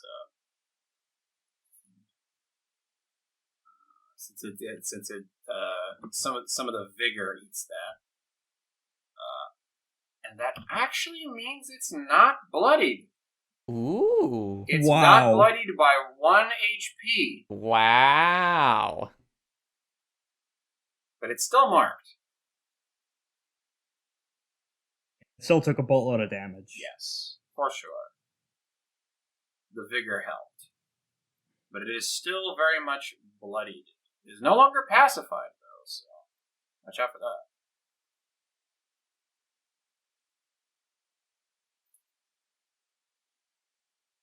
Alright, so tell me the mark. So tell me the deal with your mark. Yeah, so marked. Let's see. I can sort through all of these. Each ability can only place trying to think. Oh yeah, the thing, yes. At the start of your turn, if they are in range 3, they take 2 unerring damage as a bolt of celestial lightning shoots between you. If they are at exactly 3 range, deal 2 damage. Deal 2 damage again. Sweet. Oh, also because the Seraph deals an additional 3 damage to them because. Oh yeah, because I got the crit. Because you got the crit, so now it's bloody. Oh, he's So bloodied. now he's bloody. Okay. All right. Yep, dealing 2 unerring damage.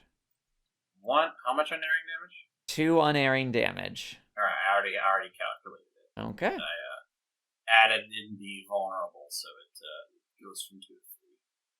Pretty good. Pretty good. Pretty good, pretty good.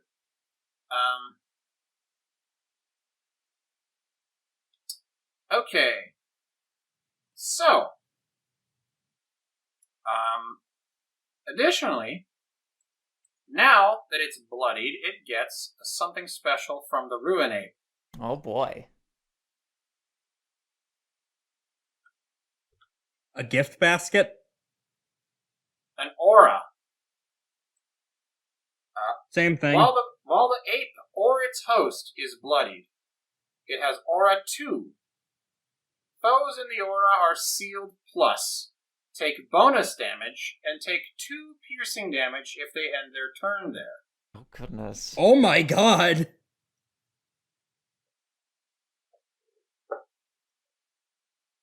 Alright. What else you got? Andre? I believe that is all I actually. Yep, it's Zaffir Yeah. now. No, it's enemies.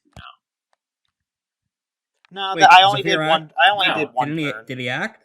Are we on turn 2 of combat or turn 3 So of far. combat? We're Yeah, We're- we're on we're turn on two. round round. two. We're round That's 2. what I meant. So you should have an action Yep. still. But Yeah, enemies, but yeah. that's after the enemy. yeah. After the after enemy the enemy. makes its Yep, turn, after then it makes yes, its 3 Zaffir turns, can yep. go right ahead. Okay, so 1, 2, 3. It only got that third turn once, don't worry. This is how many spaces? Damn, that's a lot of spaces.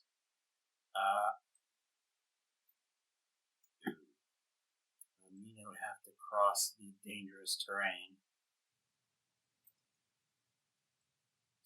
They'll move over here. It'll Uh-oh. place. It will then dash as an additional action, Oh. and then it'll take a bite out of Andre. Oh no!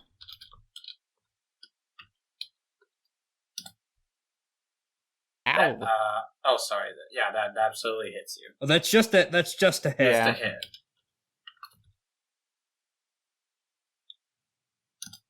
The damage is 4 damage. pitiful. 4 damage. Ouchie. Ouchie boo boo ow. And that is its turn. It's going to save for blinded. Actually, yeah, because it had to dash. It remains blinded. Zaffir, your turn. So, I guess. So you said we can move through these, right? Red spaces and be fine. Just staying there is the issue. Yeah, the issue is they Fine. could be Yeah. and they could also be detonated. Yeah, you can detonate one right now because you have a mark on you. So massive overhead was activated. Yes. So I'm going to be hitting with Valkyrie.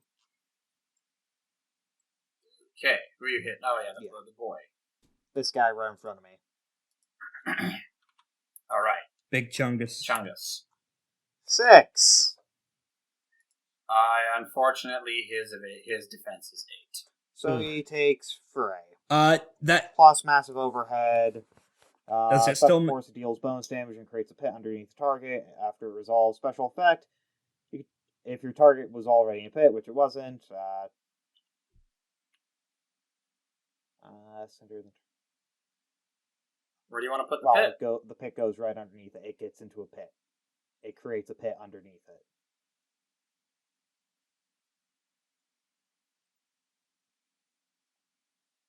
and you still have another action. Yep, so I don't know what it says. It deals bonus damage, but what's the bonus damage? It doesn't state what the Bonus damage is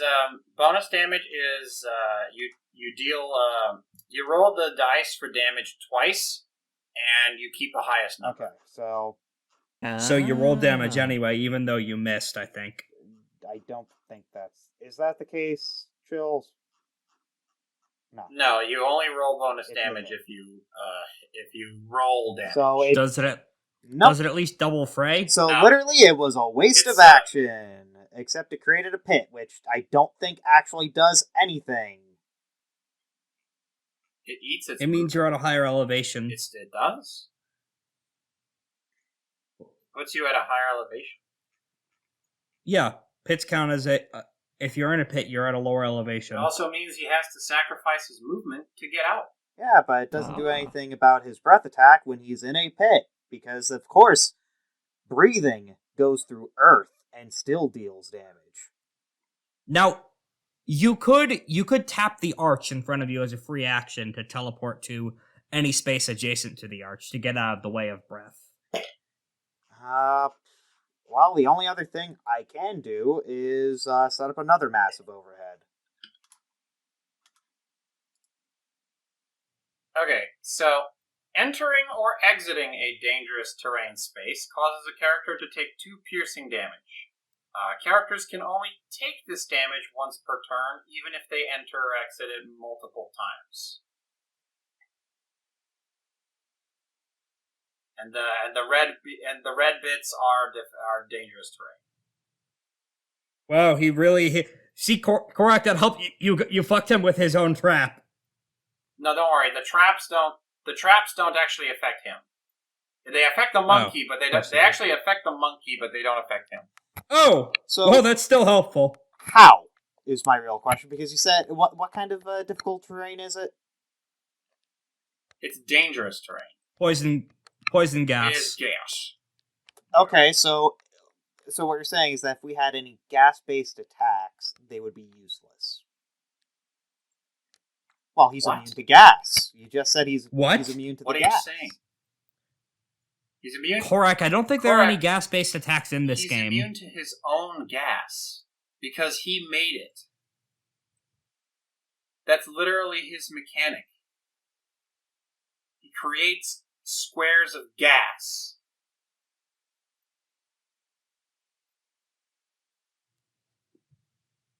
Anyway. What are you even asking, man? I don't even know what you're trying to ask. I don't know at this point. I'm just tired. That's fair. Fair enough. So what are the enemies doing? Alright, what else are you doing? I did the only thing I could do. Was whiff and... You took one action. No, I said I was setting a massive overhead again. Oh, you're doing yes, massive that's overhead the only again? thing I can do. You can also dropkick. Yeah, but dropkick costs HP. Suplex is a 2-turn thing. It is 2 actions, so I cannot. Alright. Yeah.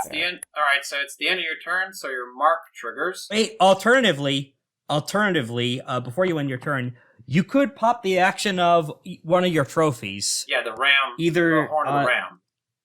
You can shove. Or the tooth. You can shove. You're good. Okay. All right. So the bomb on you triggers. Make a save. Okay, so what triggered the bomb to go off? He marked you last round. So since it's the end of your turn, So if it goes off, it deals damage to him now. too. Then, right? Why not? No. I'm literally right next to him. Because it's the gas. Yes, but it's exploding, so he's immune to explosions? Korak. Nah, because this isn't gas-based, it's an explosion, you said now. Medium blast explosion area effect. Characters within must save a successful save. They take fray. So he's in his blast radius. That does say all characters. Yeah. That does not mention that he doesn't take the damage. Really? Really? All right, so I guess he has to make the save too. That's hilarious. I guess he can't move away because of the pit too. And he does not save. So he that takes is a deep crit Oh! failure from the save on the. I never thought hellhound. Korak's whining So would be able to bear fruit. I take the fray, which... So you take the fray. Question, the fray, is it which piercing? Is 3. No. So I have I take -2 damage, so... And he takes D plus fray, which is 8D, which is a 1D8. So I'd only be plus taking 3. 1 damage here. He takes maximum damage from his own attack. Oh my god! That's hilarious. And because it's in the area of this thing, it detonates, and he takes 2 piercing additionally. Oh my god! There you go, Korak. Thank you. You understand my thought process, though. No. Anyway, No? now it's the enemy's turn. In this case, I understand because of wording ambiguity and the prompt, but Anyway, enemy turn. yeah. The guy is kind of stuck in a bad spot because it's just kind of also you take 2 piercing because you stay because you're on you're inside You're in the the aura. Okay. So I will take the full 3 damage then. Well, I'd be taking 3 instead of 5 damage then. Yeah. Let me see. I think I'm gonna take the hellhounds next turn.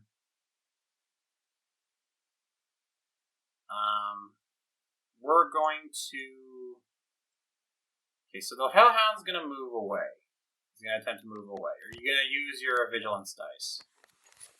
Yes. That lets me make a basic attack, if I remember correctly. That I believe not a basic attack. It lets you. Let me go ahead and check. Vigilance.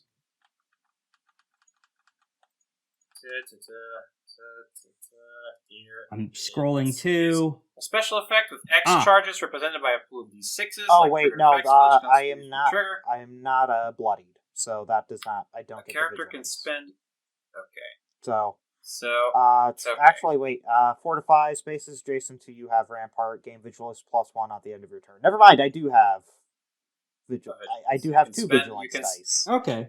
You can spend Okay, you can spend a vigilance to roll a 1d6 and deal the amount rolled as damage to the hellhound. The lad is still vulnerable too, if memory serves. He is. So that'll. So 5. All right, so he takes 6 damage. I'd like to in the narrative. This guy tried to bite down on Zaffir, and everything exploded. Zaffir was mostly Looney Tunes singed and is fine. This thing is covered in 2nd and 3rd degree burns. It tries to whimper, running away from Zaffir, and he just punches it in the kidney.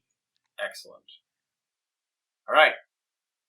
He's going to attempt to deliver some kind of retribution by using its combo attack. Inferno! Oh boy. Let's go ahead and establish a range.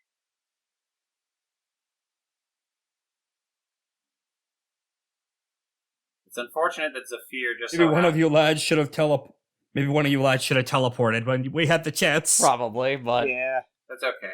Andre is not affected by this oh, okay. Oh. because of evasion. Oh yeah, that's right. Oh, right. Dodge. You're immune from all damage from missed attack, Successful saves and area effects. And at least I have resistance against This it. is also why rogues beat mages, by the way. They just completely ignore the area damage. Alright. And depending on the angle, this might be nailing the Kelpie, too. Ooh. No, it doesn't actually hit the Kelpie. That definitely hits Zaffir. You're going to be taking 2d8 plus 3. 13 damage, Zaffir. Does that piercing? No, but it does make you shattered, which means you can't gain vigor. Damn. As soon as I hit the ability to gain vigor, I get the... So when does Shatter wear off? You could save against. You could save. You could save against You it. can save against it, or Ophelia can take it away. Alright, because I have 13 HP left. Alright, so you're bloody. And I that do not means you're sacrifice counter. anything. And I'm countering all And that the means time. you get counter. And I get 2 vigilance dice. Which Ooh. means he takes damage. I already have another vigilance dice. So at the end of my next turn, I'll have 3 vigilance dice I could use. Also, Andre, he's far Yes. away. He's very far away from you. What does this mean for your mark? Let's see. I believe nothing happens in this case. Let me double check. Okay. Astral chain. Your target is marked at the start of your turn. If they are in range 3, they take 2 unerring damage as a bolt of the celestial lightning shoots between you. Third exactly. As a bolt of the sauce. Yeah, so I guess nothing will happen. I mean, it's at the start of my turn anyway, so. Yes. Eat marinara, asshole! Although you can Are you a Dalek? you can teleport it. You can teleport in one space to any location as a free action, even at the start of your turn. So let's go ahead and roll the 1d20. See if he saves against vulnerable. He does. Oh my goodness. Finally. Took him fucking long enough. Too bad he's almost dead. And then comes the Kelpie. The Kelpie is going to move over to Mantrax's location and will attempt to bite. Them. Oh no, not again! I don't have the plot!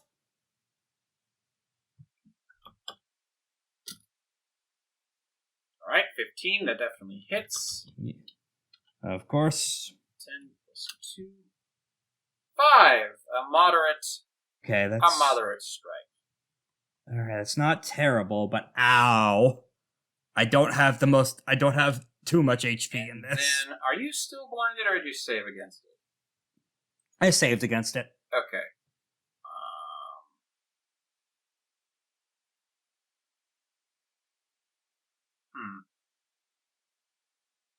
In that case, it is going to sink back into the murky depths to join back up. Ophelia, is this how they feel when we teleport everywhere? Now I feel kind of like the asshole here. Well, don't worry about it.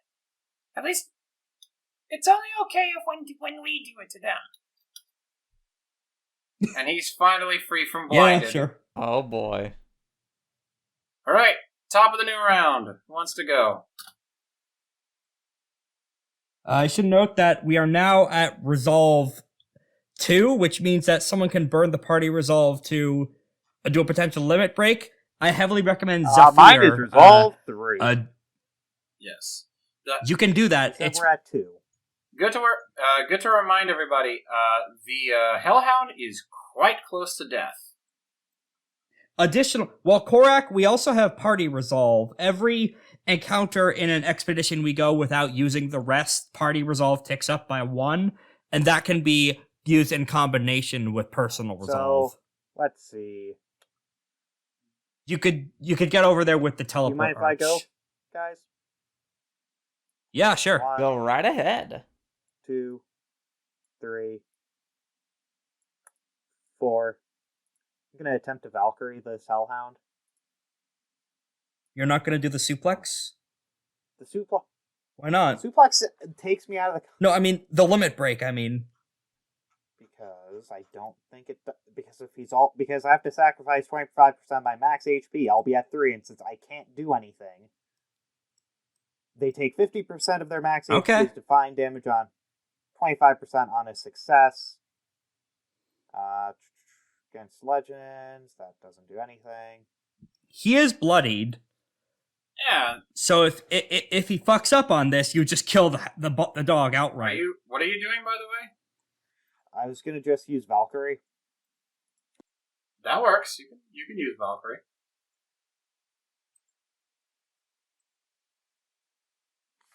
Did you roll? I did not roll yet. Roll to hit. Keep in mind you have massive overhead charged up. Don't worry. Even if you miss, you'll still be dealing 4. 18. Hey, that hits. On the Hellhound. Then I'd be rolling. And you have 6 because this is. All right, roll me 4 damage. So that's gonna be 8 damage. It. Hey, you got him. Let's go. And the ape is vulnerable. Ooh, ooh, ah. Oh, Bio the nice. Betrayer is left alone. And do I roll to see if I'm unshattered?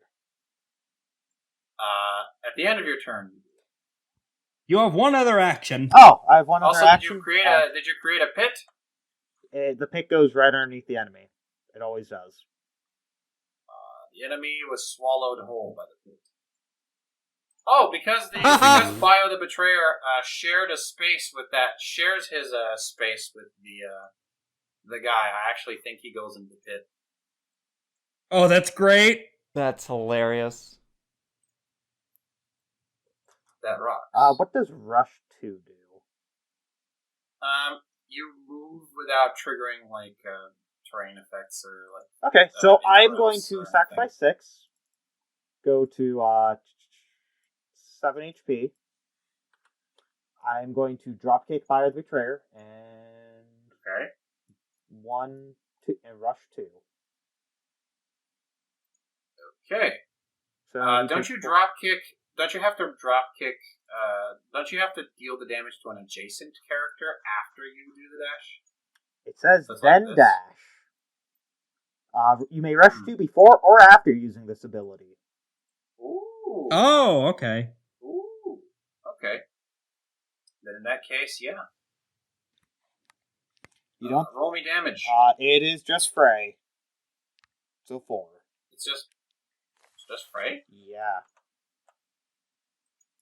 I thought it was D plus fray because it's drop kick, right? Oh wait, yeah, D plus fray. Yep. So sorry. So let me roll that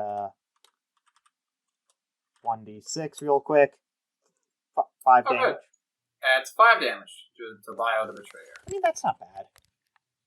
Yeah. Yeah. Could be worse. Could be.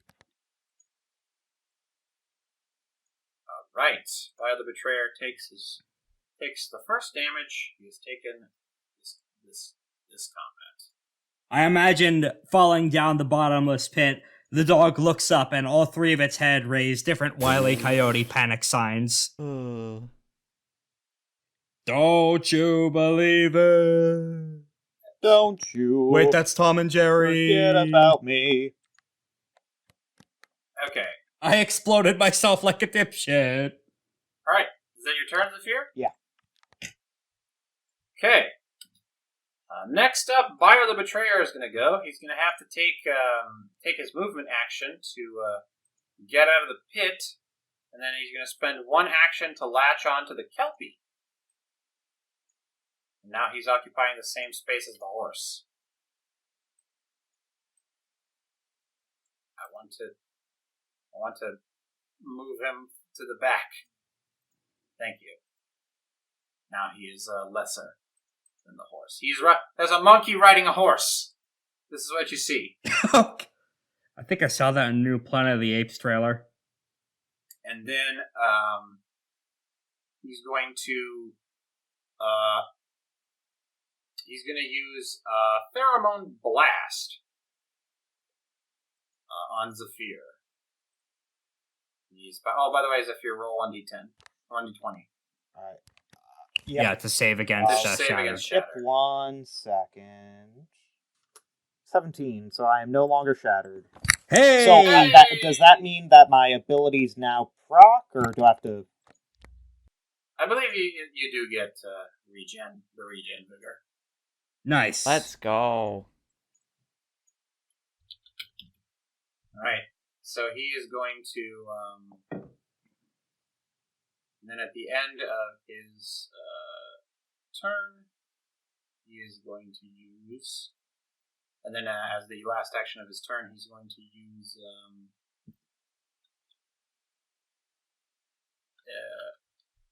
Does regeneration give me 1, or does it?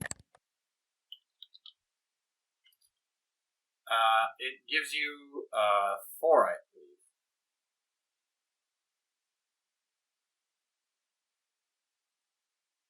Yeah, it's 4 if memory serves. Yes, 4.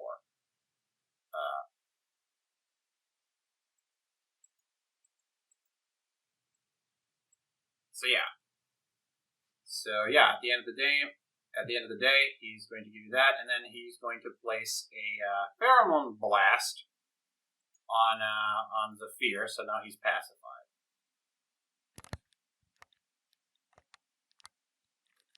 And that's going to be the ape's turn. Back on the saddle, so to speak. Alright.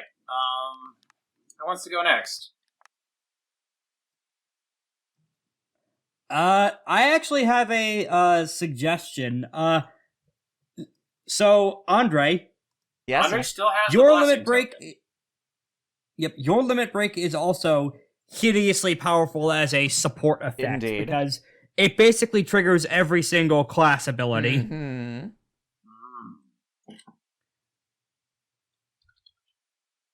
If you'd like to, you could go ahead and use that. Alternatively, if we wait one more turn, I can lay down the hurt, but I think it would be most effective if. Actually, what is Ophelia's limit break? That is a good question. Ophelia's limit break is a 2 resolve stance called March of the Saints. Actually, you know what? She could use it because that could be really useful. It gives everyone flying, for example. Yes.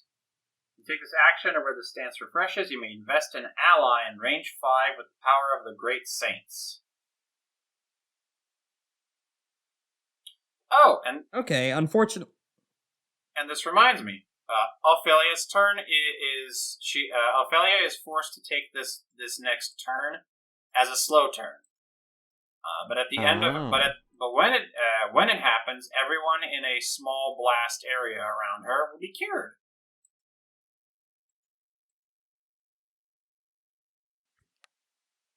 Andre, do you want to take that next action then? Yeah, I will. If I guess I can use my limit break. Let me just make sure, cause let me see. Gain 2 aura until the end of your next turn while in Paradiso. Abilities used by you or allies against foes outside of Paradiso. And it's an aura, so that just means like it would be around me then? Am I understanding that correctly? Okay. Mm-hmm. In that case, I'm trying to think of how I could make this work. So what should I get? Try and get next to Zaffir then? Or do you I think the way that the field works, if you do decide to trigger it, is enemies get all the horrible penalties leveled against them if they're not in your aura. Indeed. Oh, okay. So let's see. While in Paradiso, abilities used by you or allies against foes outside of Paradiso trigger the. Okay. Oh, so we need to get inside your field, and then we can start laying down the hurt. Yes. So, and that's what I'm trying to figure out. Is like, do I want to try and get near Zaffir for that, or do you lads intend on making any long-ranged abilities? I'm gonna use long range stuff, but she's gonna trigger. She's gonna trigger charge anyway because she's taking a slow turn. But regardless, it is what it is. Okay, yeah. What do you want to do? Okay, let's see. If you lads are intending on doing long range, because let's see. I can hang out by you and snipe them from afar. Yeah, so if you want to proc the field. Yeah, so I'll try to get at least a little closer that way when you do your range stuff. You could do that via using the teleport arch, either one of them if you'd like. I'm trying to think. So this one just teleports to here, yeah. Yeah, you could teleport from any space the arch touches or an adjacent space into any space the arch touches or an adjacent space. Really? That's wild. All right. So yeah, I'll use the archway to teleport over to, I'll say here. Okay. And then I will, let's see, and we have enough for me to use Paradiso? Yep. Yes. All we gotta do is use use the one resolve we have from Banks, and then break out your sick move. All right. Then I'll actually move another space right next to Zaffir. All right, then let's see if we have all the resources necessary. I am going to activate Paradiso. All right. You get an aura. You get a cool aura. Mm-hmm. Aura 2, in fact. That means everything in this. Okay. And then you still have an action left over. I still have an action left over. Okay, in that case, you know what? How Yeah, far- I'll How use far away are you from the boy? Range 3. range 3. Well, I can use strafe shot, and this is round 3. Yes. This is round 3. Yes. Okay, so eighth. And That you still actually. have a blessing, and you still have a blessing token, so you can gain True Strike Ooh, I may do that avoid- actually. to Because- avoid the evasion. Since it's round 3, I can use the trait Aether Shot, which any attacks you make on rounds 3 and 6 deal bonus damage and trigger all Exceed effects, hit or miss. Awesome. So yeah, I will use Strafe Shot for that. All right, roll me. 1d20 plus 2d6. Keep highest 1. 2d6, keep highest 1. All right, 11. 11. That does hit. Thank goodness. All right, Roll so damage. so that is 1. Let me do the slash. Come on, slash And roll. it triggers release a flurry of bullets, dealing 2 unerring damage to all foes at exactly range 3 from you. And So both. and because of talent 1 for this, gain evasion until the start of your next turn. Because since that one is also an exceeded thing. So either way, let me. Okay, so 1d10. Or no, yeah, 1d10 plus 2 for the fray. Oh my goodness! Maximum Ooh. damage. Plus 2 unerring, so that's 14 damage in total. Actually, hold on.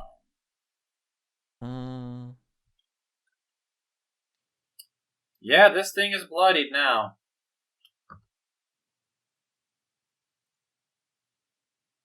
He gets the malicious wailing aura as well.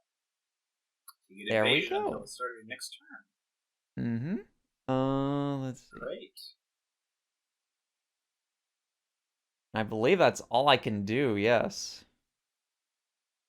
Okay.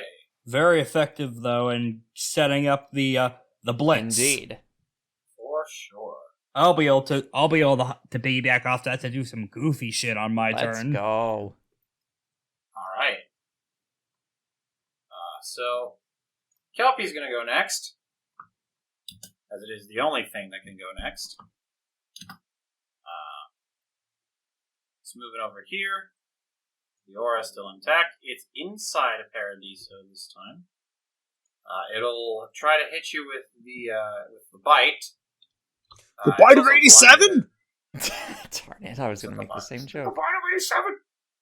It is the bite of 87. Betrayed and left in the bio dimension. It is the bite of 87. But first, it has to roll a 1d6. It hits. Ooh. It still hit. It still hits. Oh, right. Evasion It is hits funny. through evasion. Okay.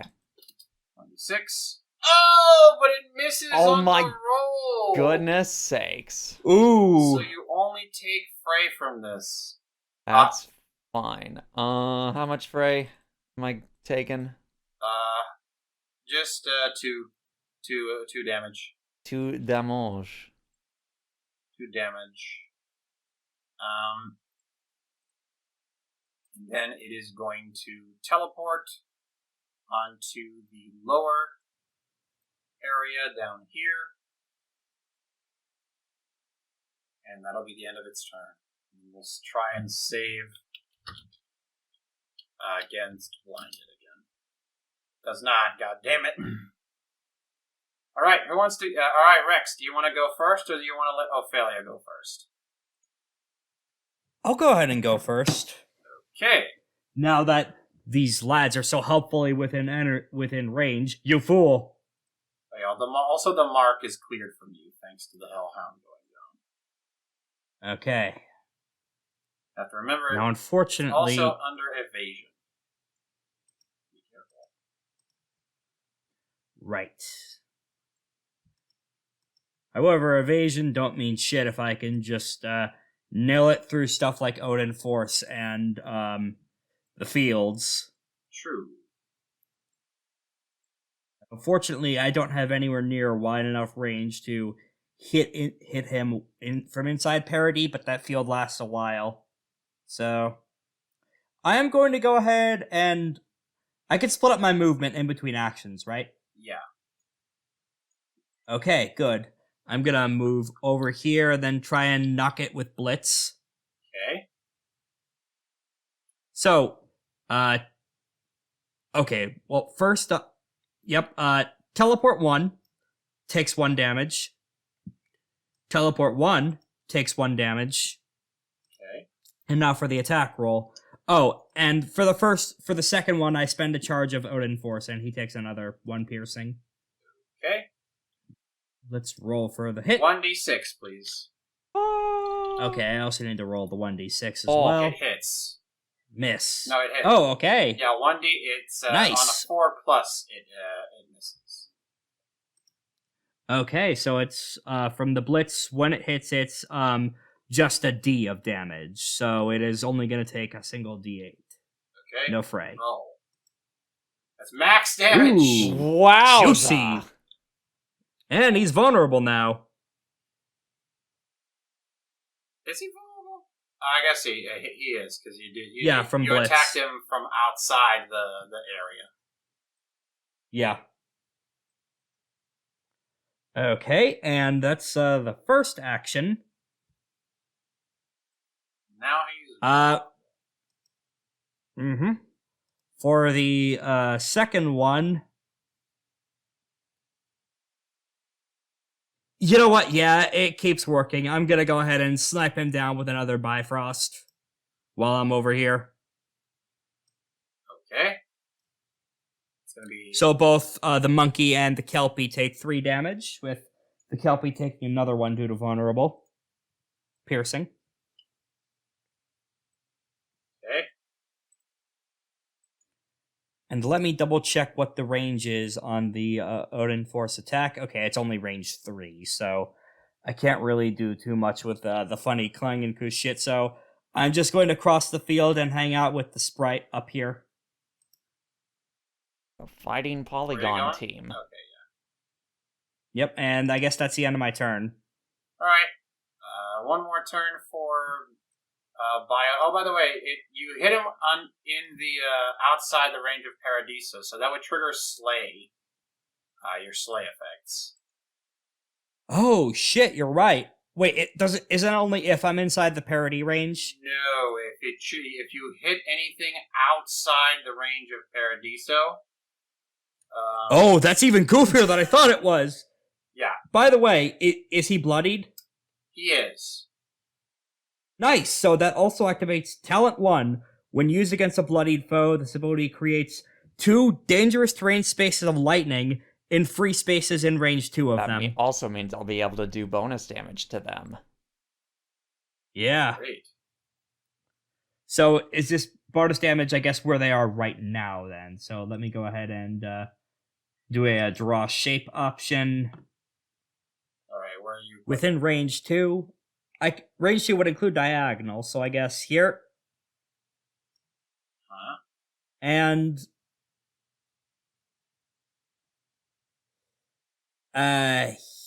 here.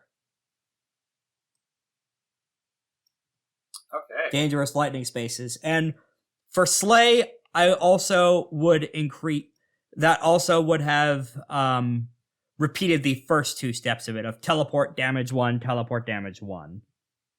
Teleport damage. So let's just say I teleported back and forth and zapped the monkey once and then the horse once so that I could get infused working. Okay. And now have 2 ether. Right. One last turn for the horse before he dies. It'll break up some movement to get out of the zone because it's going to be like this. Oh, I also burned the 2 ether that I have to refresh ether deflection. Cool. Let's see. Oh yeah, I'm looking at the wrong page. It's going to use. It kind of sucks that this thing can't move the areas, the aquatic zones, but it's fine. It's just going to go ahead and use Savage Fang on you. Okay, I'm immediately using that ether deflection. Oh, if it hits. Ooh, that misses. That's a natural 1. Wow. Oh, So that's I see. So that's okay, 1. never mind then. So that's only Frey. Even though my defense is 7? You take your defense is 7? Yes. How is your defense 7? Literally. That's apparently the trait for rights. We're squishy. Huh? That Defense of 7 Hold is on. pretty okay when I have a defense of 6, and I'm a Trog. hold the fuck up. Right? Defense of 7? That can't be right. It is right. What the hell? Okay, so it does hit. So you're telling me that Mantrax has more defense than I do? Defense Mantrax is the same. teleports like crazy. Defense is the same as evasion, essentially. in Okay. this System. Okay. So yeah, that does absolutely hit you. Somehow. I'm shocked.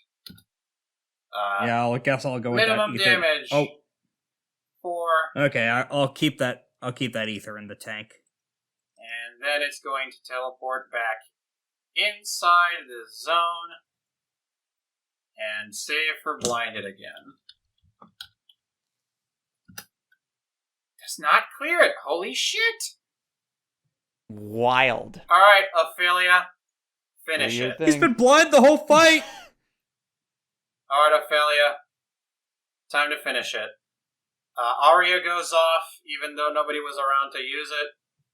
Sorry, Ophelia. But that's okay. You know why? Because Ophelia's gonna fucking finish this shit in style. Hey, Zaffir.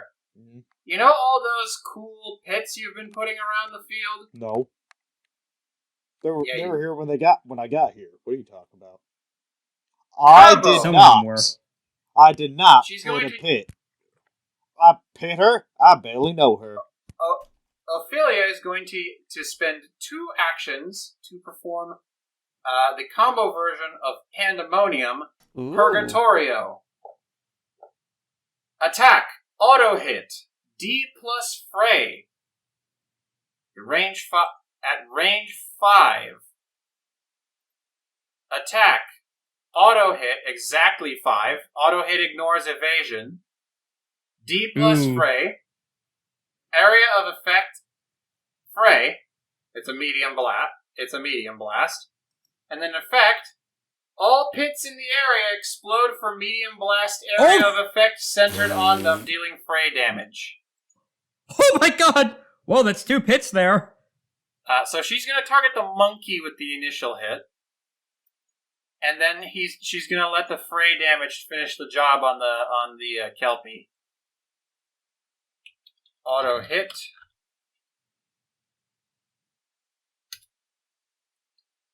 No crit. So, this is something I have to check. Her damage roll is d6 plus 3. That's 8 damage on the monkey. And then 3 Fray on the Kelpie. And then 3 Fray again on the Kelpie, which knocks it out. Okay. Oh. That's 2 out of 3 enemies who have been hoisted by their own petard. That is incredibly funny. And then the monkey is left alone. Bio the Betrayer. Bio the Betrayed. 23. How much is that? 23 is 19. How much is that? 23 minus 8. Quick maths. 15. Minus 4. That's 11. Bio the Betrayer is going to surrender. You win the encounter. Okay. There's not much Bio the Betrayer can do now that both its elite friends were defeated. Betrayed him. Were betrayed. But you win the encounter. You've done it. Yay! You got it. You beat the two elites. Oh. I know we almost died fighting those pirates on the ship, and also the Tomb Hell Nightmare, but for some reason this felt more exhausting from all the fire and explosions. Indeed. It was. But nonetheless. It was. I got all these ouchies. I got no ouchies the last. I don't know why I'm talking like a babe. I'm exhausted. Give me some grog. You said it, big guy. Give me some alcohol. I need it. Let's just grab. Here, there's a shot or so left. Let's grab the stupid hand and get out of here. Wait, we're supposed to give Pedro a handy. Oh no. Oh no. Not like that. Not like that. It's not breeding season. I'm Yes, not in the it is. mood. Audience, you didn't hear that. Audience, you did hear it. Now Rex, hear me out. You cut everything besides you did hear it. Maybe. All right. With one final look, we're going to take a small detour and flash forward to another scene. The pyres being lit in an open stadium. Final preparations are complete. The large open arena sits on a far continent.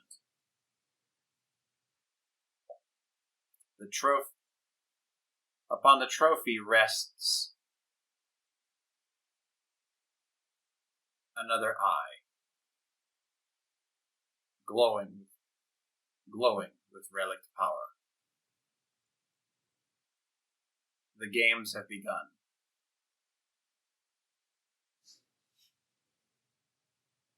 On the next episode of Ruin Runners, Oh my goodness. we will become The common team managers. Sorry. We're becoming team managers. Wait, we're playing Blood What? Bowl? Oh man! How the fuck did we get here from the deserted island? Wait, we're playing Blood Bowl? I love this game! I've never played a single game of Blood Bowl in my life. Oh no. Tune in next time, everybody. This has been Tune Ruin in for Runners. a reenactment of the Kamen Rider Fies movie where it turns into a pay-per-view wrestling match. Oh, don't worry, it will become soccer. We'll be playing a soccer manager, so all my Toku knowledge will help. Play sports ball. Plus inventive uses of pits. Honestly? Yeah. Alright. Take care, everybody. Bye. Alright, I'm hitting my stop button. Stop button. Take care, all. Bye-bye. Happy holidays. No, Happy holidays. no happy. Quick, wait, only don't happy. stop. We need to Oh. thank our patrons. Don't stop yet. Of course, our Patreon. Wait, thanks for fans Patreons? on Patreon. Wait, did you just say Yes, we Patreon? now have a Patreon at patreon.com/Action Economy Podcasts. Yes, but Thank you you very much. how you made it sounded was we have more than one now. Thank you for our for the first person to sponsor us at the $5 tier, our friend GB. Thank you, Thank you GB. so much. Pedro, thank GB. Thank you. Pablo. Thank you, JB. This is really emotional. This makes me really emotional. I don't know how to express myself other than this voice, but I really appreciate giving us your hard-earned dollar for this great content we put out. Yeah, if we hit our first Patreon goal, this podcast will actually start to be able to pay for itself. Wait, we pay for... What do you mean? We have to pay for Podbean. editors? What is Podbean this? has a usage fee. Yeah. Thank you very much, and we have actually started to get enough feedback, support, and more importantly, free time in our schedules and our real life jobs to start getting some streams out more regularly on my end and for some of the rest of our network. Keep tuned, and we may have some stream co-ops coming forward. Thanks for listening to Ruin Runners. We here at Action Economy are proud to bring you this and other ongoing AP content, like Fate Breakers, our ongoing Exalted Essence actual play. We now have a Patreon. If you're financially able to do so, you can support us by throwing a few bucks a month or day at Action Economy Podcasts at patreon.com. That is patreon.com/Action Economy Podcasts. All APs live and die by word of mouth, so if you liked what you heard here, feel free to drop us shares, relinks, whatever they do on social media nowadays, and we'll see you next week with more Action Economy podcasts. Fate Breakers and Ruin Runners try and change up every week, so we'll catch you next time for more of our stuff. See you then.